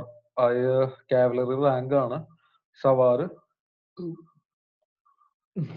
Denote ചെയ്യുന്നത്. സത്ത് സവാർ എന്നുള്ള കാര്യം ഓർമ്മ വേണം. മൻസബ്ദാരി സിസ്റ്റം ഹെറിഡിറ്ററി അല്ല എന്നുള്ളത്. പിന്നെ ഒരു ബ്രാഞ്ചിൽ നിന്ന് മറ്റൊരു ബ്രാഞ്ചിലേക്ക് ട്രാൻസ്ഫർ ചെയ്യും. അപ്പൊ അതുകൊണ്ട് തന്നെ അവർക്കൊരു ലാൻഡ് അധികം നേരം ഹോൾഡ് ചെയ്യാനൊന്നും പറ്റുന്നില്ല. ആ ഒരു കാര്യം ഓർമ്മ വേണം. സിവിലും മിലിറ്ററിയും ഡിപ്പാർട്ട്മെന്റ് ഇൻക്ലൂഡ് ചെയ്തിട്ടുണ്ട് മൻസബ്ദാരി സിസ്റ്റത്തിൽ. മൻസബ് എന്ന് പറഞ്ഞ റാങ്ക് ആണ്. പിന്നെ ഇതിലും ചേരാദാഗ് സിസ്റ്റം ഉണ്ടായിരുന്നു. ചേരാദാഗ് സിസ്റ്റം വേറൊരു സ്ഥലത്തും കൂടി പഠിച്ചിട്ടുണ്ടായിരുന്നു. പിന്നെ അത് കഴിഞ്ഞിട്ടാണ് മൻസബ്ദാരി. പിന്നെ സാലറി, മൻസബ്ദാരി സിസ്റ്റത്തിൽ സാലറി ക്യാഷ് ആയിട്ടും ലാൻഡ് ആയിട്ടും കൊടുത്തിരുന്നു. ക്യാഷ് ആയിട്ട് കൊടുക്കുന്ന ആൾക്കാരുടെ പേര് നഖ്ബി എന്ന് പറയും. ലാൻഡ് ആയിട്ട് കൊടുക്കുന്ന ആൾക്കാരുടെ പേരാണ് ജഗിർദാർ എന്ന് പറയുന്നത്. ഈ ജഗിർദാർ സിസ്റ്റത്തിനെ കുറിച്ചാണ് ഇനി അടുത്ത് നോക്കാനുള്ളത്. അതായത് ഇക്താസ് എന്ന് പറഞ്ഞാലും ഇക്താസ് എന്ന് പറഞ്ഞാൽ ലാൻഡ്, ഇക്താസ് എന്ന് പറഞ്ഞാൽ അത് ഹോൾഡ് ചെയ്യുന്ന ആൾക്കാരാണ്. ഇക്താസ് സിസ്റ്റം എന്ന് പറഞ്ഞാൽ ഹെറിഡിറ്ററി ആണോ അല്ലേന്ന് നിങ്ങൾ നോക്കണം. അത് ഒരു വട്ടം ചോദിച്ചിട്ടുള്ള ചോദ്യമാണ് ഇക്താസ് സിസ്റ്റം. അതേപോലെ തന്നെ ജാഗിർ എന്ന് പറഞ്ഞിട്ടുണ്ടെങ്കിൽ ഇക്താസ് സിസ്റ്റം എപ്പോഴായിരുന്നു സുൽത്താനേറ്റ് പീരീഡിലായിരുന്നു മോഡിഫൈ ചെയ്ത് സുൽത്താനേറ്റ് പീരീഡിലാണ് ഉണ്ടായിരുന്നത്. പിന്നെ അതിനുശേഷമാണ് അത് മോഡിഫൈ ചെയ്തിട്ട് ജാഗിർസ് ആക്കുന്നത് മുഗൾസിന്റെ സമയത്ത്. ലാൻഡ് ആയിരുന്നില്ല. അതായത് ജാഗിർ സിസ്റ്റത്തിൽ ഇവർക്ക് ലാൻഡ് അല്ല അസൈൻ ചെയ്ത് കൊടുക്കുക, പകരം ആ ലാൻഡിലുള്ള റവന്യൂസ് കളക്ട് ചെയ്യാൻ വേണ്ടിയിട്ടാണ് ജഗിർദാർ സിസ്റ്റത്തിൽ കൊടുക്കുക. ശ്രദ്ധിക്കണം. അതായത് ഇക്താ സിസ്റ്റത്തിൽ എങ്ങനെയായിരുന്നു, ലാൻഡ് ഹോൾഡ് ചെയ്യാൻ പറ്റിയിരുന്നില്ലേ? ഓർമ്മയുണ്ടോ? പറഞ്ഞേ, എന്താ ആരുമില്ലേ ക്ലാസ്സിൽ? ഹലോ,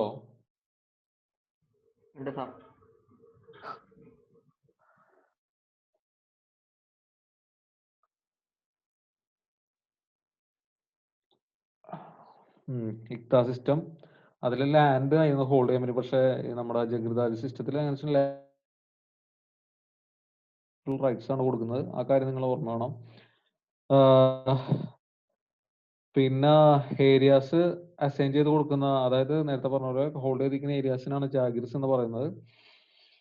അത് ഓർത്ത് വെക്കുക. പിന്നെ സമീന്ദാർസും ആ സമയത്ത് ഉണ്ടായിരുന്നു. അതായത് ഹെറിഡിറ്ററി റൈറ്റ്സ് ഉള്ള ആൾക്കാരാണ് ഈ സമീന്ദാർസ് എന്ന് പറയുന്നത്.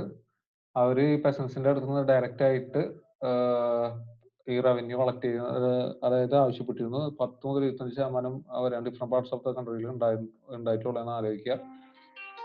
പിന്നെ അതിനുശേഷം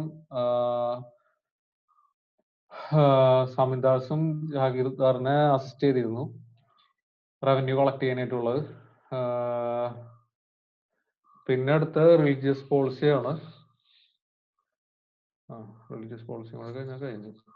റിലീജിയസ് പോളിസിയിൽ നേരത്തെ പറഞ്ഞ പോലെ തന്നെ പുള്ളി അത്യാവശ്യം ലിബറൽ ആറ്റിറ്റ്യൂഡ് ആയിരുന്നു. ഹിന്ദുസിനൊക്കെ പുള്ളിയുടെ കോർട്ടിൽ ഉണ്ടായിരുന്നു എന്നുള്ള കാര്യം ആലോചിക്കുക. പുള്ളി ജിസിയ ടാക്സ് അബോളിഷ് ചെയ്തിരുന്നു. പിന്നെ ഹിന്ദുസ് എന്ന് പറഞ്ഞിട്ടുണ്ടെങ്കിൽ അതായത് ഒരുപാട് സ്കോളേഴ്സിനൊക്കെ റിലീജിയസ് സ്കോളേഴ്സിനെ പുള്ളി ഇൻവൈറ്റ് ചെയ്ത് ഡിസ്കഷൻ നടത്തുമായിരുന്നു. അതായത് ഇബാദത്ത് ഖാന ഫത്തേപൂർ സിക്രിയിലുള്ള അതായത് worship hall of prayers discussion ഹാളിലാണ് ഇബാദത്ത് ഖാന എന്ന് പറയുന്ന ആ സ്ഥലത്താണ് ഇവർ ഈ റിലീജിയസ് സ്കോളേഴ്സിനെ വിളിച്ചിട്ട് പുള്ളി ഡിസ്കഷൻ നടത്തുന്നത്. പിന്നെ അവരെ പിൽഗ്രിം ടാക്സ് ഒക്കെ പുള്ളി അബോളിഷ് ചെയ്തെന്നുള്ള കാര്യം ആലോചിക്കുക, ഓർത്ത് വയ്ക്കുക. പുള്ളിയുടെ റിലീജിയസ് പോളിസി ആയിരുന്നു ആ സമയത്ത് അത്യാവശ്യം ഫേമസ് ആയിട്ടുള്ളത്. ഷെയ്ഖ് മൊയിനുദ്ദീൻ ചിസ്തി അജ്മർ, അത് ഓർത്തൊക്കെ ഈ പുള്ളിയുടെ പേര്. ഓക്കെ. പിന്നെ പുള്ളിയുടെ ഒരു സുൽ ഐക്കുൽ എന്ന് പറഞ്ഞിട്ടുണ്ട് ഒരു പോളിസി പുള്ളിക്ക് ഉണ്ടായിരുന്നു. അതായത് യൂണിവേഴ്സൽ പീസ് ആണ് ആ ഉദ്ദേശിക്കുന്നത്. അപ്പൊ ആ വേർഡിന്റെ മീനിങ് നിങ്ങൾ പഠിച്ചോക്കെ. പിന്നെ അതേപോലെ കുറച്ച് നവരത്നാസ് ഉണ്ട്, അതും ഓർത്ത് വയ്ക്കുക. ഒരു മിനിറ്റ്, ഒരു കാര്യം കൂടി ചെയ്തോളെ.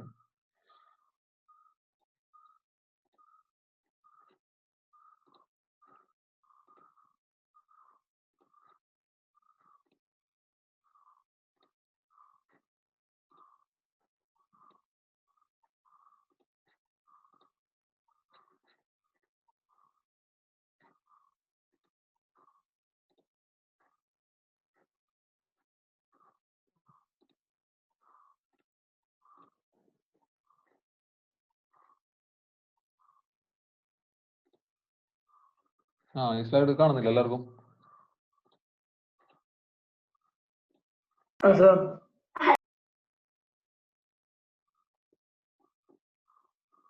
ആരും ഇല്ലേ ക്ലാസ്സിൽ? നമുക്ക് കുറച്ച് ക്വസ്റ്റ്യൻസ് ഡിസ്കസ് ചെയ്യാം, അല്ലെങ്കിൽ നമ്മളിങ്ങനെ വെറുതെ ചുമ്മാ പഠിച്ചു പോയിട്ട് കാര്യമില്ല.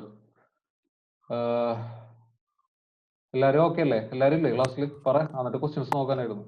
Okay sir.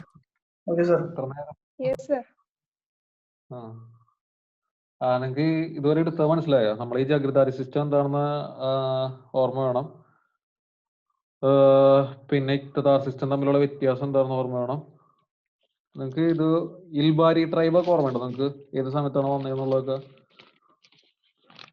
നിങ്ങൾ നോക്കിയിരുന്നു ഇതിനേക്കാൾ മുമ്പ്. നാളെ വരുമ്പോൾ നിങ്ങൾ ഏകദേശം നമ്മൾ കവർ ചെയ്ത മിഡീവൽ ഇന്ത്യ മൊത്തം നിങ്ങൾ നോക്കിയിട്ട് വരണേ. പറഞ്ഞത് നിങ്ങൾ എനിക്ക് തോന്നുന്നു മറ്റേ എങ്ങനെ ഉണ്ടായിരുന്നു നമ്മുടെ മോഡേൺ ഇന്ത്യ? എങ്ങനെ ഉണ്ടായിരുന്നു എക്സാം? കഴിഞ്ഞോ എക്സാം മോഡേൺ ഇന്ത്യയുടെ? കഴിഞ്ഞു സർ. എങ്ങനെ ഉണ്ടായിരുന്നു? നല്ലതായിരുന്നു അച്ഛാ, എഴുതാൻ പറ്റി. ഓക്കെ.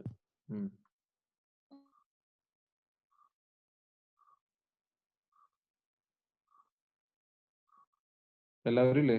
അപ്പോൾ നമുക്കിനി കുറച്ച് ക്വസ്റ്റ്യൻസ് നോക്കാം. എല്ലാവരും ചാടിക്കയറി ഉത്തരം പറയുന്നത് കേട്ടോ. അല്ല, എളുപ്പമുള്ള ക്വസ്റ്റ്യൻസ് ആണ്. ജസ്റ്റ് നമ്മൾ അതായത് പ്രീവിയസ് ഇയർ ക്വസ്റ്റ്യൻസ് കുറച്ചുണ്ട്, പിന്നെ കുറച്ച് പുറത്തുനിന്ന് കുറച്ച് ക്വസ്റ്റ്യൻസ്, അത്രേ ഉള്ളൂ. 10 രൂപ എണ്ണം, അതിൽ കൂടുതലൊന്നുമില്ല. നമ്മൾ ജസ്റ്റ് ഇടയ്ക്ക് ക്വസ്റ്റ്യൻസ് ഒക്കെ നോക്കിയാലല്ലേ അറിയുള്ളൂ എങ്ങനെയാണ് വരുന്നത്. അപ്പൊ എല്ലാവരും ചാടിക്കയറി പറയണ്ട, ആരോടും പ്രത്യേകിച്ച് എടുത്ത് ചോദിക്കാനും പോണില്ല. ജസ്റ്റ് ഇത് അറിയാലോ ഏതാണെന്നുള്ളത് എല്ലാവർക്കും. കൽഹാന രാജതരംഗിണി എന്ന് പറഞ്ഞിട്ടുണ്ടെങ്കിൽ work on the history of ഏതായിരിക്കും എളുപ്പമുള്ളത്? ഇത് പറയടാ. അതെ, എളുപ്പമാണല്ലോ ഈ ക്വസ്റ്റ്യൻ. പിന്നെ അടുത്തത് ഇതെന്താ? ഈ Amir i Chahalgan or the group of 40 was eliminated by ആരാ? ഇത് ഈ ഗ്രൂപ്പ് ഓഫ് 40 എന്നും പറയട്ടെ ഈ ചഹൽഗാനീസിനെ. അതിനെ എലിമിനേറ്റ് ചെയ്ത ആരാ? വിഷ്ണു വായിക അറിയോ?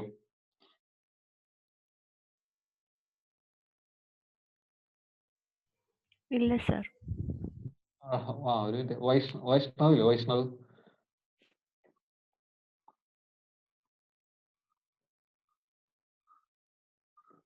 സർ റസിയാണോ? ആരാ പറഞ്ഞ? ഒരു മിനിറ്റ്. അല്ല, തെറ്റാണ് കേട്ടോ. അപ്പൊക്കോ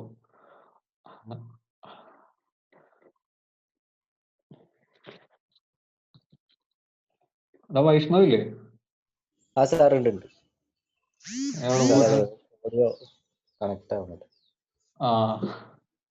ഓക്കെ, അവിടെ നിന്നാ മതി. കുഴപ്പമില്ല, അവിടെ നിന്നാ മതി.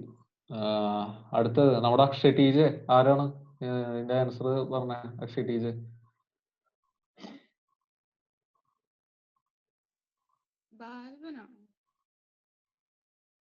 ബാൽബനാണ്.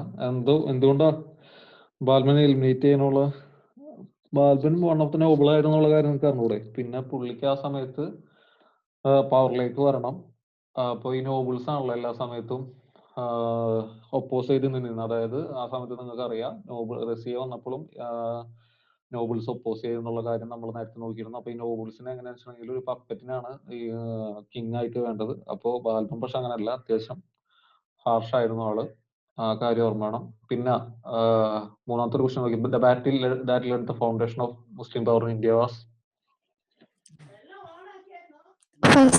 Second battle of terrain.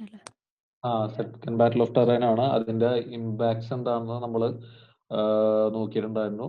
പിന്നെ വേറെ ഫസ്റ്റ് ബാറ്റിൽ ഓഫ് ടെറൈനും സെക്കൻഡ് ബാറ്റിൽ ഓഫ് ടെറൈൻ്റെ ഇമ്പാക്ട്സ് നമ്മൾ സ്ലൈഡിൽ നല്ല രീതിയിൽ കൊടുത്തിട്ടുണ്ടായിരുന്നു.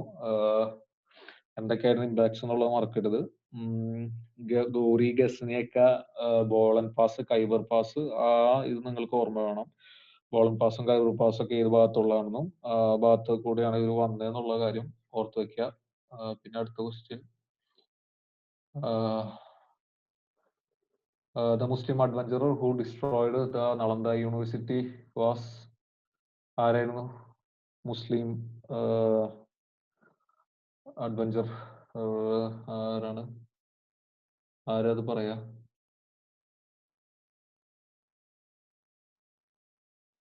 പറയുമ്പോ പയ്യുത്തരം പറയണേ, വോളിയം കൂടിയിട്ട് ചെയ്ത്. ദിബിൻ ലാൽ അല്ലേ ക്ലാസ്സില്?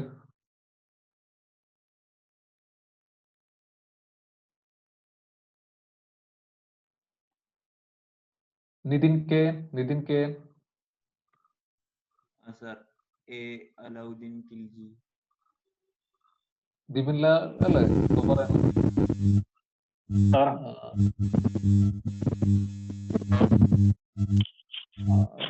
ഇതിന് പറയണ്ടോ? ദിബിൻ ലാലും പറയണ്ട. പറഞ്ഞോ ദിബിൻ ലാലെ.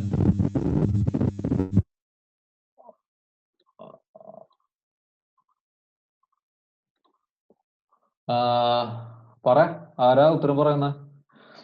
അശ്വതി ബാലൻ. സി ആണ് ഉത്തരം. മുഹമ്മദ് ബിൻ ബക്തിയാറാണ്. അത് നിങ്ങൾ ഓർമ്മ വെക്കണം. പുള്ളി ഗോറിയുടെ ഒരു സ്ലേവ് ആയിരുന്നു എന്നുള്ള കാര്യം ഓർത്ത് വെക്കണം. ഈ യൂണിവേഴ്സിറ്റീസ് ഒക്കെ പുള്ളി റെയ്ഡ് ചെയ്തിരുന്നു. നളന്ദ യൂണിവേഴ്സിറ്റി ആ സമയത്ത് ഉണ്ടായിരുന്ന ബുദ്ധിസ്റ്റ് മോങ്സിനൊക്കെ പുള്ളി എക്സിക്യൂട്ട് ചെയ്തിരുന്നു. പിന്നെ അടുത്ത ക്വസ്റ്റ്യൻ, ലാക് ബക്ഷ് എന്ന് പറഞ്ഞ ടൈറ്റിൽ ആർക്കായിരുന്നു കൊടുത്തിരുന്നത്? ലാക് ബക്ഷ് ഐശ്വര്യ അശ്വതി ബാലൻ ഉണ്ടോ ക്ലാസ്സിൽ? ഡി ആണ് ആൻസർ. പിന്നെ ഇത് Delhi sultan who fell to death while playing polo?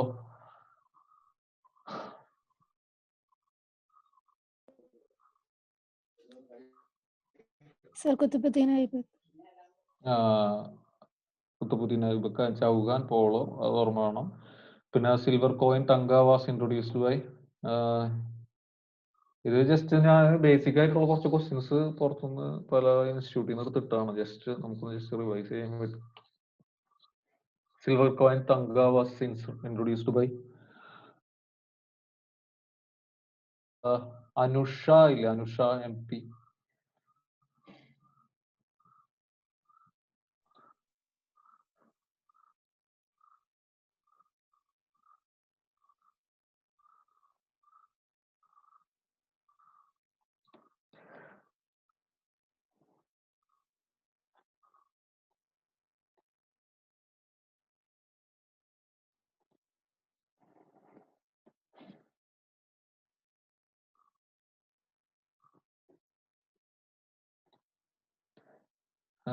അമിത ഇല്ലേ, അമിത?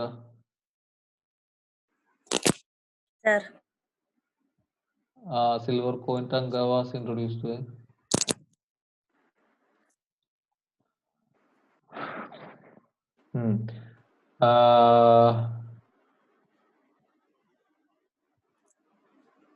ഋത്വിക്ക് ആയാലും പറഞ്ഞാൽ മതി. ഇത് കുറെ പേര് ചാറ്റ് ബോക്സിൽ Hello, sir. Hello. Silver coin, ഈ ക്വസ്റ്റ്യന്റെ ആൻസർ എന്താ പറയ്. B. Iltmish ആണോ sir? ഇൽത്തുമിഷ് ആണ്. ഇൽത്തുമിഷ് സിൽവർ കോയിൻ തങ്കം, പിന്നെ അതുപോലെ കോപ്പർ ജിദാൽ എന്ന് പറഞ്ഞ ഒരു കോയിനും ഇൻട്രൊഡ്യൂസ് ചെയ്തിട്ടുണ്ടായിരുന്നുള്ള കാര്യം ആലോചിക്കുക. ഗ്രേറ്റസ്റ്റ് ഓഫ് സ്ലേവ് റൂളർ ആണ്. പിന്നെ കാര്യം, പിന്നെ പുള്ളി capital Lahore to Delhi shift ചെയ്ത കാര്യം ഓർത്ത് വെക്കണം. ഓക്കെ. പിന്നെ first Muslim woman who ruled north India എളുപ്പമാണ്, റസിയ സുൽത്താനയാണ്. പിന്നെ അടുത്തത് the Delhi general who successfully advanced to Madurai was, അത് ആരായിരുന്നു? ആരെങ്കിലും പറഞ്ഞേ?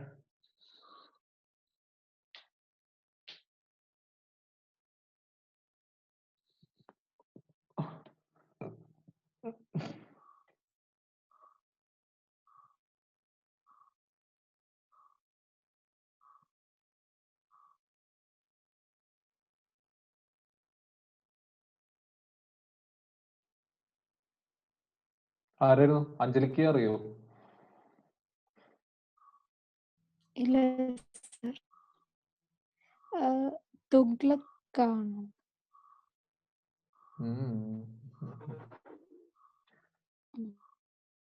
വൈഷ്ണവിന് അറിയോ? സർ മാലിക് കഫൂർ ആണോ? ആരോ പറഞ്ഞേ?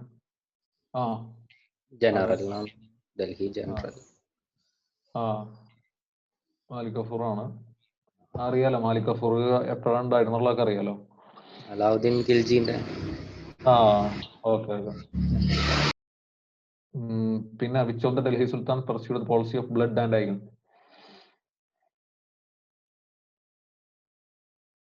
ആരതി.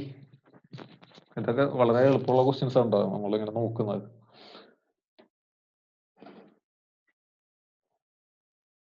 ആരതി ഇല്ലേ ക്ലാസ്സില്? അറിയോ ഇതിന്റെ ആൻസർ?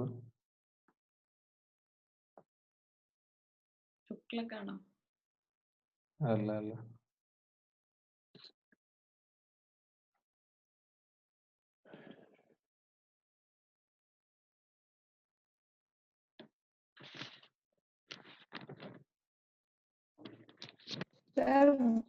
സി ബൽബാൻ അല്ലേ? അതെ അല്ലേ? വാൽമനാണ്. പിന്നെ ഇത് കുറച്ച് കൺസിഡർ ദ ഫോളോയിങ് സ്റ്റേറ്റ്മെന്റ് നോക്കിയേ. In the revenue administration of Delhi Sultanate, the in charge of revenue collection was known as Amil. The active system of Sultans of Delhi was an ancient indigenous institution. The office of Mirbakshi came into existence during the reign of Khalji Sultans of Delhi. അപ്പൊ ഇതിന്റെ answer എന്തായിരിക്കും? നമ്മൾ ഇപ്പൊ പഠിച്ച കുറച്ച് കാര്യങ്ങളൊക്കെ ഇതിലുണ്ട്.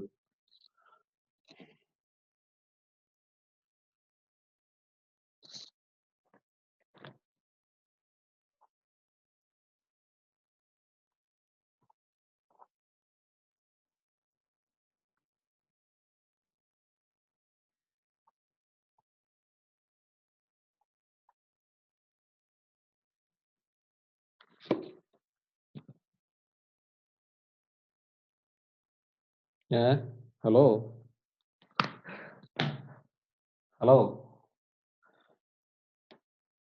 പേരെടുത്ത് വിളിക്കണോ ആരെങ്കിലും? ഇനി അക്ഷയ് ടീജ്. സാർ ബി ആണോ?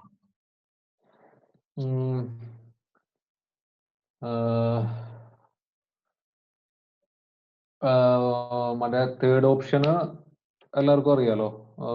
അതായത് ഓഫീസ് ഓഫ് മിർബക്ഷി ആരുടെ സമയത്തായിരുന്നു? ഇപ്പൊ തന്നെ പഠിച്ച് അക്ബറിന്റെ സമയത്താണ് മിർബക്ഷി എന്ന് പറഞ്ഞ സംഭവം ഉണ്ടായിട്ടുള്ളത്. മിർബക്ഷി എന്താണെന്നുള്ള കാര്യം നമ്മൾ പഠിച്ചു. ഇപ്പൊ തന്നെ ജസ്റ്റ് നോക്കിയുള്ളൂ. അപ്പോ നമ്മള് ഡിയും സിയും നമുക്ക് എലിമിനേറ്റ് ചെയ്ത് കളയാം. പിന്നെ 1 ഓൺലി, പിന്നെ 1 and 2 ഓൺലി ആണ് ഉള്ളത്. Ikta system of Sultans of Delhi was an ancient indigenous institution ആയിരുന്നു. Ikta system.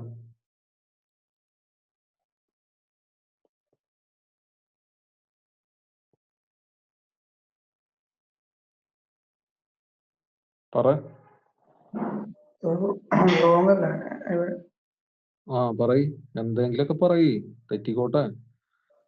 സാറേ ഓപ്ഷൻ വൺ ഓൺലി അല്ല മാം. ആ വണ്ണുള്ളിയാണ് ആൻസർ. അതല്ല, സംഭവം ഇൻഡിജിനസ് സിസ്റ്റം അല്ല എന്നുള്ള കാര്യമാണ് നമ്മൾ അറിഞ്ഞിരിക്കേണ്ട. ഇക്താ സിസ്റ്റം ഇൻഡിജിനസ് അല്ല, ആ ഒരു കാര്യം ഓർമ്മ വേണം. പിന്നെ അടുത്തത് നോക്കിയ പിന്നെ ആമിൽസ് എന്ന് പറഞ്ഞാൽ എന്താ? റവന്യൂ കളക്ടേഴ്സ് ആണ്. അതേപോലെ തന്നെ ഡൽഹി സുൽത്താനേറ്റ്, അതായത് അലാവുദ്ദീൻ ഖിൽജിയുടെ സമയത്ത് ഉണ്ടായിരുന്നുള്ള കാര്യം ഇക്താ സിസ്റ്റം. പിന്നെ ആമിൽസ് എന്ന് പറഞ്ഞാൽ അലാവുദ്ദീൻ ഖിൽജിയുടെ സമയത്തുള്ള കാര്യം ഓർത്ത് വെക്കുക. അടുത്ത Mongols under Genghis Khan invade India. നമ്മൾ ക്ലാസ്സിൽ ഇതിനേക്കാൾ മുമ്പ് ഡിസ്കസ് ചെയ്തിട്ടുള്ളതാണ്. ഇൽത്തുമിഷ്. ആരടാ പറഞ്ഞ? ഹൗ ഡിഡ് അടുത്ത് നോക്കി, how did sultan Qutbuddin Aibak die? അറിയാലോ, option D. Who was the last ruler of Tughlaq dynasty of Delhi sultanate? അത് പറഞ്ഞേ.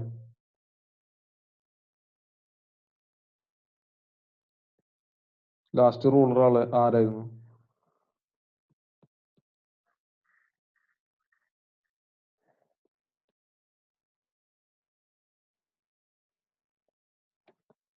ഈ ക്വസ്റ്റ്യൻ ഡിസ്കസ് ചെയ്യുമ്പോൾ നിങ്ങൾ ഇങ്ങനെ മിണ്ടാതിരിക്കില്ല കേട്ടാ, ചുമ്മാ ആൾക്കാർക്ക് വട്ടുപിടിക്കും. പറ, എങ്ങനെ ആൻസറിലേക്ക് എത്താം നമ്മള്? Sir Nasiruddin Muhammad, Nasiruddin C. C ആണ് ആൻസർ.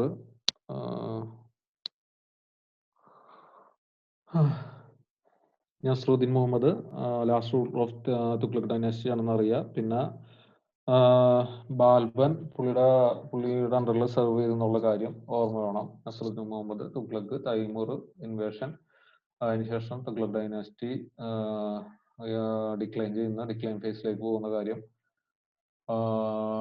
പിന്നെ അത്രേ ഉള്ളൂ. Sultan of Delhi, who is reputed to have built the biggest network of canals in India, was?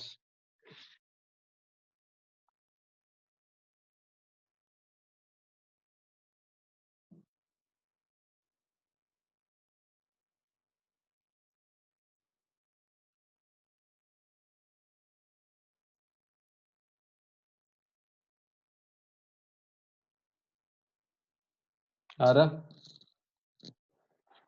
Gauri? ദിബുല്ലാല് Alencherry. അതന്നെ ഓപ്ഷൻ സി ആണ്. പിന്നെ അടുത്ത ചോദ്യം നോക്കിയേ. Cholas defeated Pandyas and Chera rulers and established their domination over peninsular India in the early medieval times. The Cholas sent an expedition against Shailendra, emperor of the Southeast Asia, and conquered some of the areas.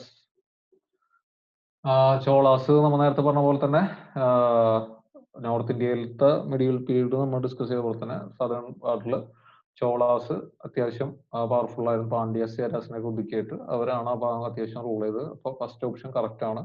പിന്നെ naval expedition ഒക്കെ നടത്തിയിരുന്നു. Shailendra Empire എവിടെയായിരുന്നുള്ള അറിയാം. Shailendra dynasty, അത് ഓർമ്മയില്ല. South east Asia, നമ്മുടെ മലയ peninsula, Indonesia, ആ ഭാഗത്തൊക്കെ ഉള്ളതാണ്. അപ്പൊ രണ്ട് ഓപ്ഷനും കറക്റ്റ് ആണ്. ഇവര് നേവൽ എക്സ്പീഡിഷൻ നടത്തിയിരുന്നുള്ള കാര്യം ഓർമ്മ വന്നിട്ടുണ്ടെങ്കിൽ, ശൈലേന്ദ്ര എംപയറിന്റെ കാര്യങ്ങളൊക്കെ ഓർമ്മ വന്നിട്ടുണ്ടെങ്കിൽ നമുക്ക് ഓപ്ഷൻ രണ്ടും കറക്റ്റ് ആക്കാൻ പറ്റും. ഓപ്ഷൻ 1 എന്തായാലും എല്ലാവർക്കും അറിയാവുന്നതാണ്. ഓപ്ഷൻ 2 അത്യാവശ്യം അറിയാം. Which one of the following was very important seaport in Kakatiya Kingdom? നമ്മൾ ഡിസ്കസ് ചെയ്തൊരു കാര്യമായിരുന്നു. പറഞ്ഞേ.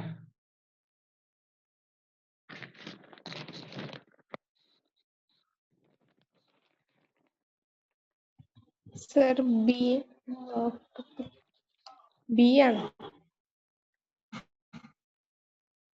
ബി ആണ്. മോട്ടുപ്പള്ളി. ഞാനന്ന് പറഞ്ഞിട്ടുണ്ടായിരുന്നു നിങ്ങളുടെ അടുത്ത്, മറ്റേ കാക്കത്തിയ സഫാറെങ്കിൽ ഒരു പോർട്ടിന്റെ ഇമ്പോർട്ടൻ്റ് ആയിട്ടുള്ള കാര്യം. ഈ അടുത്ത് കറണ്ട് അഫെയർ റിലേറ്റഡ് ആയിട്ടൊരു കാര്യവും കാക്കത്തിയ കിങ്ഡംസിന് ഉണ്ടായിരുന്നു. ഈ പോർട്ടിന്റെ ഒരു കാര്യം ഉണ്ടായിരുന്നു, അത് ഓർത്ത് വെക്കണം. പിന്നെ ഇത് നോക്കി, which of the one of the following is the correct chronological order of the Afghan ruler to the throne of Delhi? ഈ ക്രോണോളജിക്കൽ ഓർഡർ എന്ന് പറഞ്ഞാൽ ഇങ്ങനെയൊക്കെ ചിലപ്പോൾ ചോദിച്ചോളെ, അതുകൊണ്ടാണ് ഈ ക്രോണോളജിക്കൽ ഓർഡർ പഠിക്കാൻ പറയുന്നത്. ആരാ first?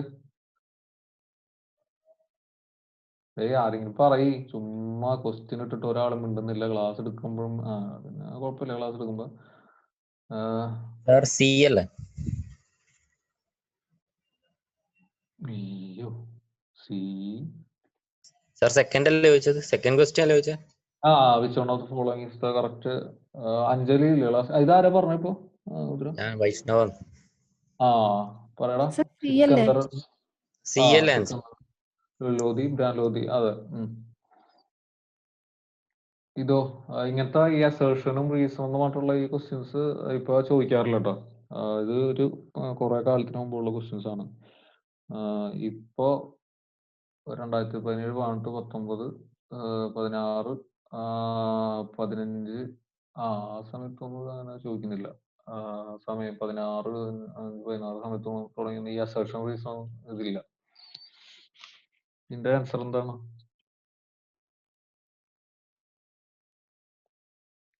Salwa Narasimha put an end to the old dynasty and assumed the royal title. He wanted to save the kingdom from further degeneration and disintegration. ഒരാള് Salwa Narasimha royal title assume ചെയ്യാണ്. അപ്പൊ പുള്ളിക്ക് എന്താണെന്ന് വെച്ചിട്ടുണ്ടെങ്കിൽ kingdom save ചെയ്യണം, degeneration disintegration ഇല്ലാതാക്കണം. അതിന് വേണ്ടിയിട്ടാണ് പുള്ളി സംഭവം കിങ്ഡം ഉണ്ടാക്കിയത്. അപ്പൊ ഓപ്ഷൻ എ ആണ് ആൻസർ. അതൊക്കെ ഓർമ്മ ഉണ്ടോ എല്ലാവർക്കും? സലുവ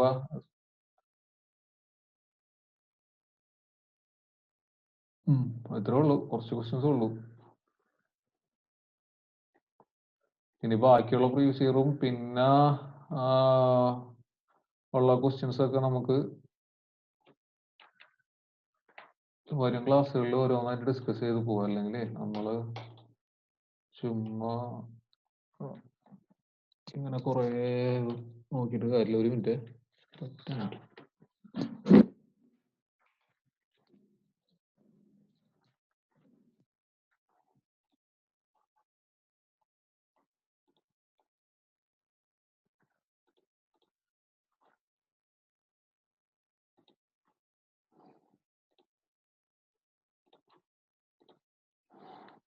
ഇനി നമ്മൾക്ക് നവരത്നാസിനെ കുറിച്ചിട്ട് നമ്മൾ പറഞ്ഞിരുന്നു.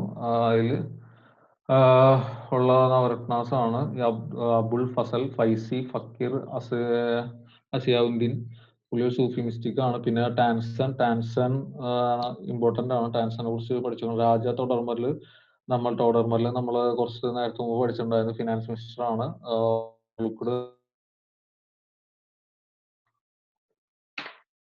കാര്യം അത് പഠിച്ചിട്ടുണ്ടായിരുന്നു. പിന്നെ നവരത്നാസിനെ കുറിച്ച് അറിഞ്ഞിരിക്കുന്നു. പ്രത്യേകിച്ച് ടാൻസണിനെ കുറിച്ചിട്ട്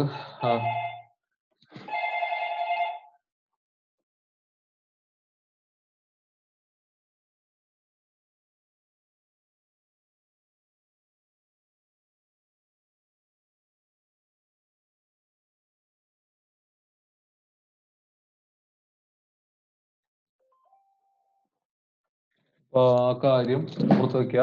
അക്ബറിന്റെ കുറച്ച് കാര്യങ്ങളും പിന്നെ അതേപോലെ തന്നെ ഓക്കെ പ്രൊവിൻഷ്യൽ അഡ്മിനിസ്ട്രേഷന്റെ കാര്യം. ഈ വേർഡ്സ് ഒക്കെ നിങ്ങൾ പഠിച്ചു വെക്കണം. പിന്നെ അഡ്മിനിസ്ട്രേഷൻ സിസ്റ്റം, പിന്നെ മൻസബ്ദാരിയും, പിന്നെ ജഗീർദാർ സിസ്റ്റം, സമീന്ദാർ സിസ്റ്റം ഒക്കെ കുറച്ച് അങ്ങോട്ട് പോകുമ്പോൾ മോഡേൺ ഇന്ത്യയിലൊക്കെ നോക്കും. പിന്നെ അതേപോലെ തന്നെ മൻസബ്ദാരി സിസ്റ്റം എന്തായിരുന്നു, ഹെറിഡിറ്ററി ആയിരുന്നോ? ഇക്തദാരി സിസ്റ്റത്തിനെ കുറിച്ചിട്ട് നിങ്ങൾ നോക്കണം. നമ്മൾ ഇക്തദാരി സിസ്റ്റത്തിനെ കുറിച്ച് പറഞ്ഞിട്ടുള്ളതാണ്. പിന്നെ ജഗീർദാരി സിസ്റ്റം എന്തായിരുന്നു എന്നുള്ളത്. ജഗീർസ് എന്ന് പറഞ്ഞിട്ടുണ്ടെങ്കിൽ സാലറി ലാൻഡ് ആയിട്ട് കൊടുക്കുന്നതാണ് ജഗീർദാർ. നഗ്ദി എന്ന് പറഞ്ഞിട്ടുള്ള കാര്യം നിങ്ങൾ ഓർത്ത് വെക്കുക. അങ്ങനെ പിന്നെ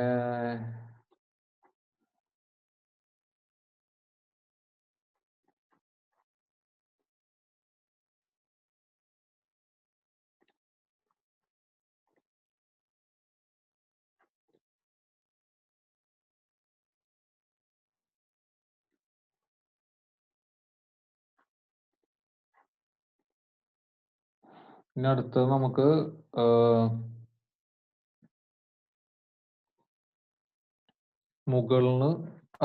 അക്ബറിന് ശേഷമുള്ള മുഗൾ ഡൈനാസ്റ്റിനെ കുറിച്ചാണ് പഠിക്കാനുള്ളത്. പിന്നീട് അത് കഴിഞ്ഞിട്ട് നമുക്കുള്ള ലേറ്റർ മുഗൾസ്, പിന്നെ മറാത്താസ് ഭാഗത്തുള്ള കുറച്ച് കാര്യങ്ങളും, പിന്നെ നമ്മുടെ കുറച്ച് ഫിലോസഫിക്കൽ സ്കൂൾ ഓഫ് ഫിലോസഫീസ് പിന്നെ കുറച്ച് കാര്യങ്ങളും അത് കൂടി കഴിഞ്ഞാൽ ഏകദേശം മെഡ്യൂളിന്റെ ഏകദേശം ആവും. പിന്നെ കുറച്ച് ക്വസ്റ്റ്യൻസ് ഡിസ്കസ് ചെയ്യണം, പിന്നെ ഒരു എക്സാം അതുകൂടി കഴിഞ്ഞാൽ പരിപാടി കഴിഞ്ഞു. പിന്നെ കുറച്ച് പോർഷൻസ് വേറെ എടുക്കാനുണ്ട്.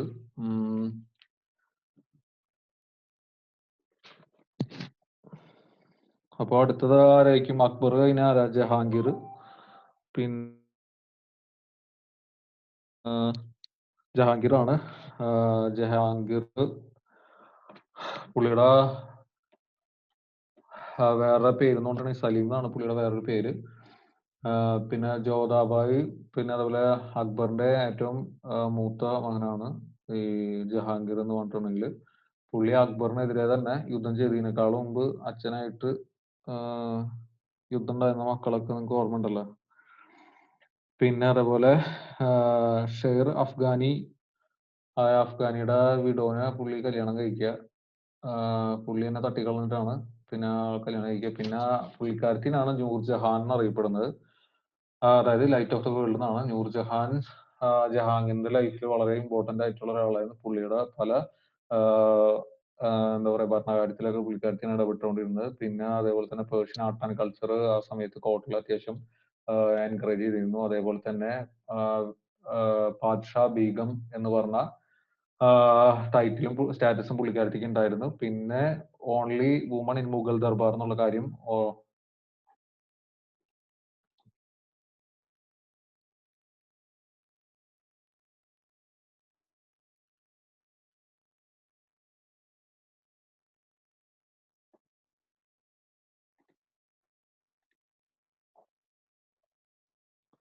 റാണ പ്രതാപ്, അത് ഞാൻ ഈ സ്ലൈഡിൽ അക്ബറിന്റെ സ്ലൈഡിൽ ഇട്ടിട്ടില്ല. മഹാറാണ പ്രതാപിനെ കുറിച്ചിട്ട് അത് കുറച്ച് അങ്ങോട്ട് പോകുമ്പോൾ കുറച്ച് ഒരു ചെറിയ ബാറ്റിൽ ഉണ്ട്. അപ്പൊ മഹാറാണ പ്രതാപിനെ കുറിച്ച് ജസ്റ്റ് ഇങ്ങനെ പറയും. ഞാൻ ആ സ്ലൈഡ് കൊടുത്തിട്ടില്ല. പിന്നെ കോയിൻസ് പുള്ളിക്കാരത്തിന്റെ പേരിൽ ഉണ്ടായിരുന്നു. പുള്ളിക്കാരത്തിന്റെ പേരിലായിരുന്നു ഉണ്ടായിരുന്നത്. സ്വാഭാവികമായിട്ട് ഫാമിലീസും അത്യാവശ്യം നല്ല പോർഷായി തുടങ്ങി. കാരണം ജഹാംഗീറിന്റെ ഇതിൽ നിന്ന് തന്നെ പുള്ളിക്കാരത്തിയുടെ ഫാമിലിനെ അത്യാവശ്യം ഫിനാൻഷ്യലി സെറ്റ് ആക്കാൻ തുടങ്ങി. അപ്പൊ പല പൊസിഷൻസിലും പുള്ളിക്കാരത്തിയുടെ അച്ഛൻ, പിന്നെ അതേപോലെ ജ്യേഷ്ഠന്മാര് അവരൊക്കെ പല പൊസിഷനിലും വന്നു. സ്വാഭാവികമായിട്ട് അങ്ങനെ തന്നെയാണല്ലോ ഉണ്ടാവുക. പിന്നെ അതേപോലെ തന്നെ ജഹാംഗീറിന്റെ സമയത്ത് കുറച്ച് റിബല്യൻസ് ഉണ്ടായിരുന്നു. അതായത് പുള്ളി ഫിഫ്ത്ത് സിഖ് ഗുരു ആയിട്ടുള്ള അർജുൻ ദേവിനെ പുള്ളി എക്സിക്യൂട്ട് ചെയ്തു. അതെന്ന് വെച്ചാൽ പ്രിൻസ് ഖുസ്റോവിനെ സപ്പോർട്ട് ചെയ്തതിനാണ് ഈ ഫിഫ്ത്ത് സിഖ് ഗുരുവിനെ അർജുൻ ദേവിനെ എക്സിക്യൂട്ട് ചെയ്യുന്നത്. പിന്നെ അതേപോലെ തന്നെ ഈ നമ്മുടെ എൽഡസ്റ്റ് സൺ, ജഹാംഗീറിന്റെ എൽഡസ്റ്റ് സണ്ണായിരുന്നു യുസ്രു എന്ന് പറഞ്ഞ ആള്. പുള്ളീനായിട്ടും റിബല്യൻ ഉണ്ടായിരുന്നു എന്നുള്ള കാര്യം ഓർമ്മ വേണം. പിന്നെ ജഹാംഗീറിന്റെ സമയത്താണ് എക്സ്പാൻഷൻ ഉണ്ടായിരുന്ന സമയത്താണ് മഹാറാണ പ്രതാപിന്റെ കാര്യമൊക്കെ പറയാനുള്ളത്. അതായത് അമർ സിംഗ് ഓഫ് മേവാർ എന്ന് പറഞ്ഞിട്ട് മഹാറാണ പ്രതാപ് എന്ന് പറഞ്ഞിട്ടുള്ള ആളുണ്ടായിരുന്നത്. കുറച്ച് കഴിഞ്ഞിട്ട് അങ്ങോട്ട് സ്ലൈഡിൽ ഞാൻ കൊടുത്തിട്ടുണ്ട് അതിനെ കുറിച്ചുള്ള ഡീറ്റെയിൽസ്. ഇനിയിപ്പോ 5 മിനിറ്റ് ഉള്ളൂ. ഇനി റെബലിയൻ, പിന്നെ അതേപോലെ കുറച്ച് കാര്യങ്ങൾ ഇനി നോക്കാനായിട്ട്. ആ സമയത്ത് ഇംഗ്ലീഷ് ഫാക്ടറി വന്നുള്ള കാര്യം ഓർമ്മ വേണം.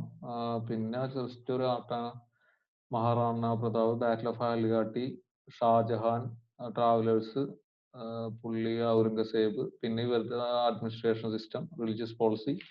അത് കഴിഞ്ഞാൽ മുഗൾസ് ഏകദേശം അവസാനിക്കും. ലേറ്റർ മുഗൾസ് പിന്നെ മറാത്താസ് ഉള്ളൂ. കുറച്ചും കൂടി ഉള്ളു ഇനി.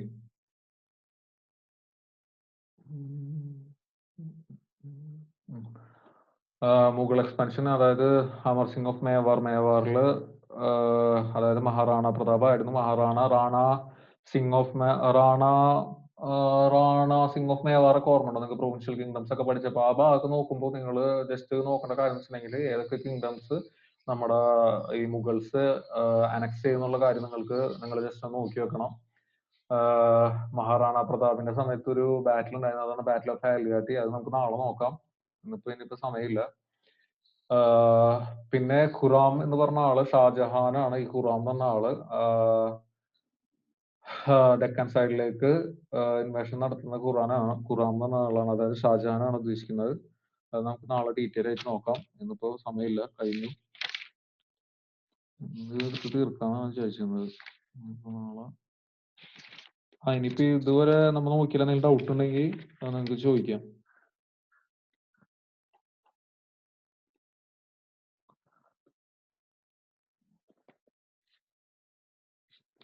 അല്ലെങ്കിൽ നമുക്ക് ജസ്റ്റ് അതിന് തൊട്ട് ജസ്റ്റ് ഒന്ന് പറഞ്ഞു പോകാം റിവേഴ്ഷൻ പോലെ. നിങ്ങൾക്ക് മോഡേണെങ്കിൽ ഏതൊക്കെ പോർഷൻ വരെ എടുത്തു ഈ മുഗൾസിന്റെ? സർ ഞങ്ങൾക്ക് ഔറംഗസേബ് കഴിഞ്ഞ മുതലാണ് എടുത്തത്, ബഹദൂർ ഷാ മുതൽ അങ്ങോട്ട്. മറാത്താസ് ഒക്കെ ആ ഭാഗത്തൊക്കെ എടുത്തിരുന്നോ? മറാത്താസ് അവിടെ തൊട്ടാ സാർ എടുത്തത്, അതായത് ഷാഹുവിനെ അവര് റിലീസ് ചെയ്തോടം തൊട്ട് അങ്ങോട്ടേക്ക് ആ ഭാഗമാണ് എടുത്തത്. മുഗൾസിന്റെ ഡിക്ലൈൻ ഒക്കെ പറഞ്ഞിട്ടുണ്ടായിരുന്നല്ലേ? ശിവാജിനെ മുഴുവൻ ഉണ്ടായിരുന്നു. ഡിക്ലൈൻ ഉണ്ടായിരുന്നല്ലേ? Okay okay. എവിടെ തൊട്ടാ എടുത്തത് ജസ്റ്റ് ഒന്ന് പറ മറാത്താസിന്റെ. അതായത് സാറ് ബഹദൂർ ഷാന്റെ സമയത്ത് ഷാഹുവിനെ റിലീസ് ചെയ്യുന്നുണ്ടല്ലോ, അപ്പൊ അവിടെ തൊട്ട് അവിടെ തുടങ്ങിയത്. ഓക്കെ മനസ്സിലായി. ഓക്കെ ഓക്കെ മനസ്സിലായി. Okay okay. നമുക്കിനി മറാത്താസും പിന്നെ ഈ ലേറ്റർ മൂൾസും ഡിക്ലൈൻ ഓഫ് മുഗൾസ് കുറച്ച് ഭാഗം അതിപ്പോ എടുത്തിട്ടുണ്ടെന്ന് പറഞ്ഞു. സൂഫി കൂടി കഴിഞ്ഞ ഏകദേശം കഴിഞ്ഞു. പിന്നെ വേറെ കുറച്ച് ഫിലോസഫിക്കൽ കുറച്ച് കാര്യങ്ങളുണ്ട്. ഫിലോസഫി അതും കൂടി എടുത്തു കഴിഞ്ഞാൽ ഏകദേശം കഴിഞ്ഞു. ഇന്ന് നമ്മൾ നോക്കിയത് മറ്റേ അക്ബറിന്റെ ആയിരുന്നു. അക്ബറിന്റെ കാര്യം നോക്കിയിരുന്നു. പിന്നെ അക്ബറിന്റെ അതേപോലെ തന്നെ അഡ്മിനിസ്ട്രേറ്റീവ് സിസ്റ്റത്തിനെ കുറിച്ച് നമ്മൾ പഠിച്ചിരുന്നു. അതേപോലെ തന്നെ ജഗീർദാർ, പിന്നെ ഇഖ്തിദാർ സിസ്റ്റം, മൻസബ്ദാർ സിസ്റ്റം, സവാർ, പിന്നെ സത്ത് സിസ്റ്റം. പിന്നെ അതേപോലെ തന്നെ വേറൊരു കാര്യം ഞാൻ തജ്വീസ് എന്ന് പറഞ്ഞൊരു ഇതുണ്ട്, അത് ഓർത്ത് വെക്കണം. തജ്വീസ്, പിന്നെ ബൈരാങ്കാൻ ആരാണെന്നുള്ള കാര്യം, അങ്ങനെ കുറച്ച് കാര്യങ്ങൾ സ്ലൈഡ് ഞാൻ ടെലിഗ്രാമിൽ ഇപ്പൊ തന്നെ ഇടാം. പിന്നെ ബാക്കി നമുക്ക് കുറച്ച് നാളെ നിങ്ങൾ മിഡീവല് ഏകദേശം എല്ലാവരും കേൾക്കുന്നില്ലേ? മിഡീവൽ അത്യാവശ്യം എല്ലാവരും നോക്കിയിട്ട് വരണം. കാരണം നമ്മൾക്ക് ഇനി അങ്ങോട്ട് പോകുന്ന ദിവസങ്ങൾ കുറച്ച് ക്വസ്റ്റ്യൻസ് ഇങ്ങനെ ഇടക്കിടക്ക് നോക്കിയിട്ട് പോകും. അല്ലെങ്കിൽ ജസ്റ്റ് ചുമ്മാ നമ്മളിങ്ങനെ കുറെ കാര്യങ്ങൾ നോക്കി വെച്ചിട്ട് കാര്യമില്ല. പിന്നെ നാളെ ഞാൻ ഫസ്റ്റ് എല്ലാവരോടും ഒരു 10-15 മിനിറ്റോളം ചോദ്യം ചോദിച്ചതിന് ശേഷം ക്ലാസ് തുടങ്ങുള്ളൂ. അപ്പൊ എല്ലാവരും പഠിക്കണം. പിന്നെ നന്നായിട്ട് പഠിച്ചിട്ട് വരാം നാളെ. പ്ലസ് ക്വസ്റ്റ്യൻസ് കുറച്ച് അധികം ഡിസ്കസ് ചെയ്യാൻ പ്രീവിയസ് ചെയ്യണം. പിന്നെ കുറച്ച് പുറത്തുനിന്നുള്ള കുറച്ച് ക്വസ്റ്റ്യൻസ്. ഓക്കെ, ഡൗട്ട് ഉള്ളവർക്ക് നിൽക്കാം, അല്ലാത്തവർക്ക് ലീവ് ചെയ്യും.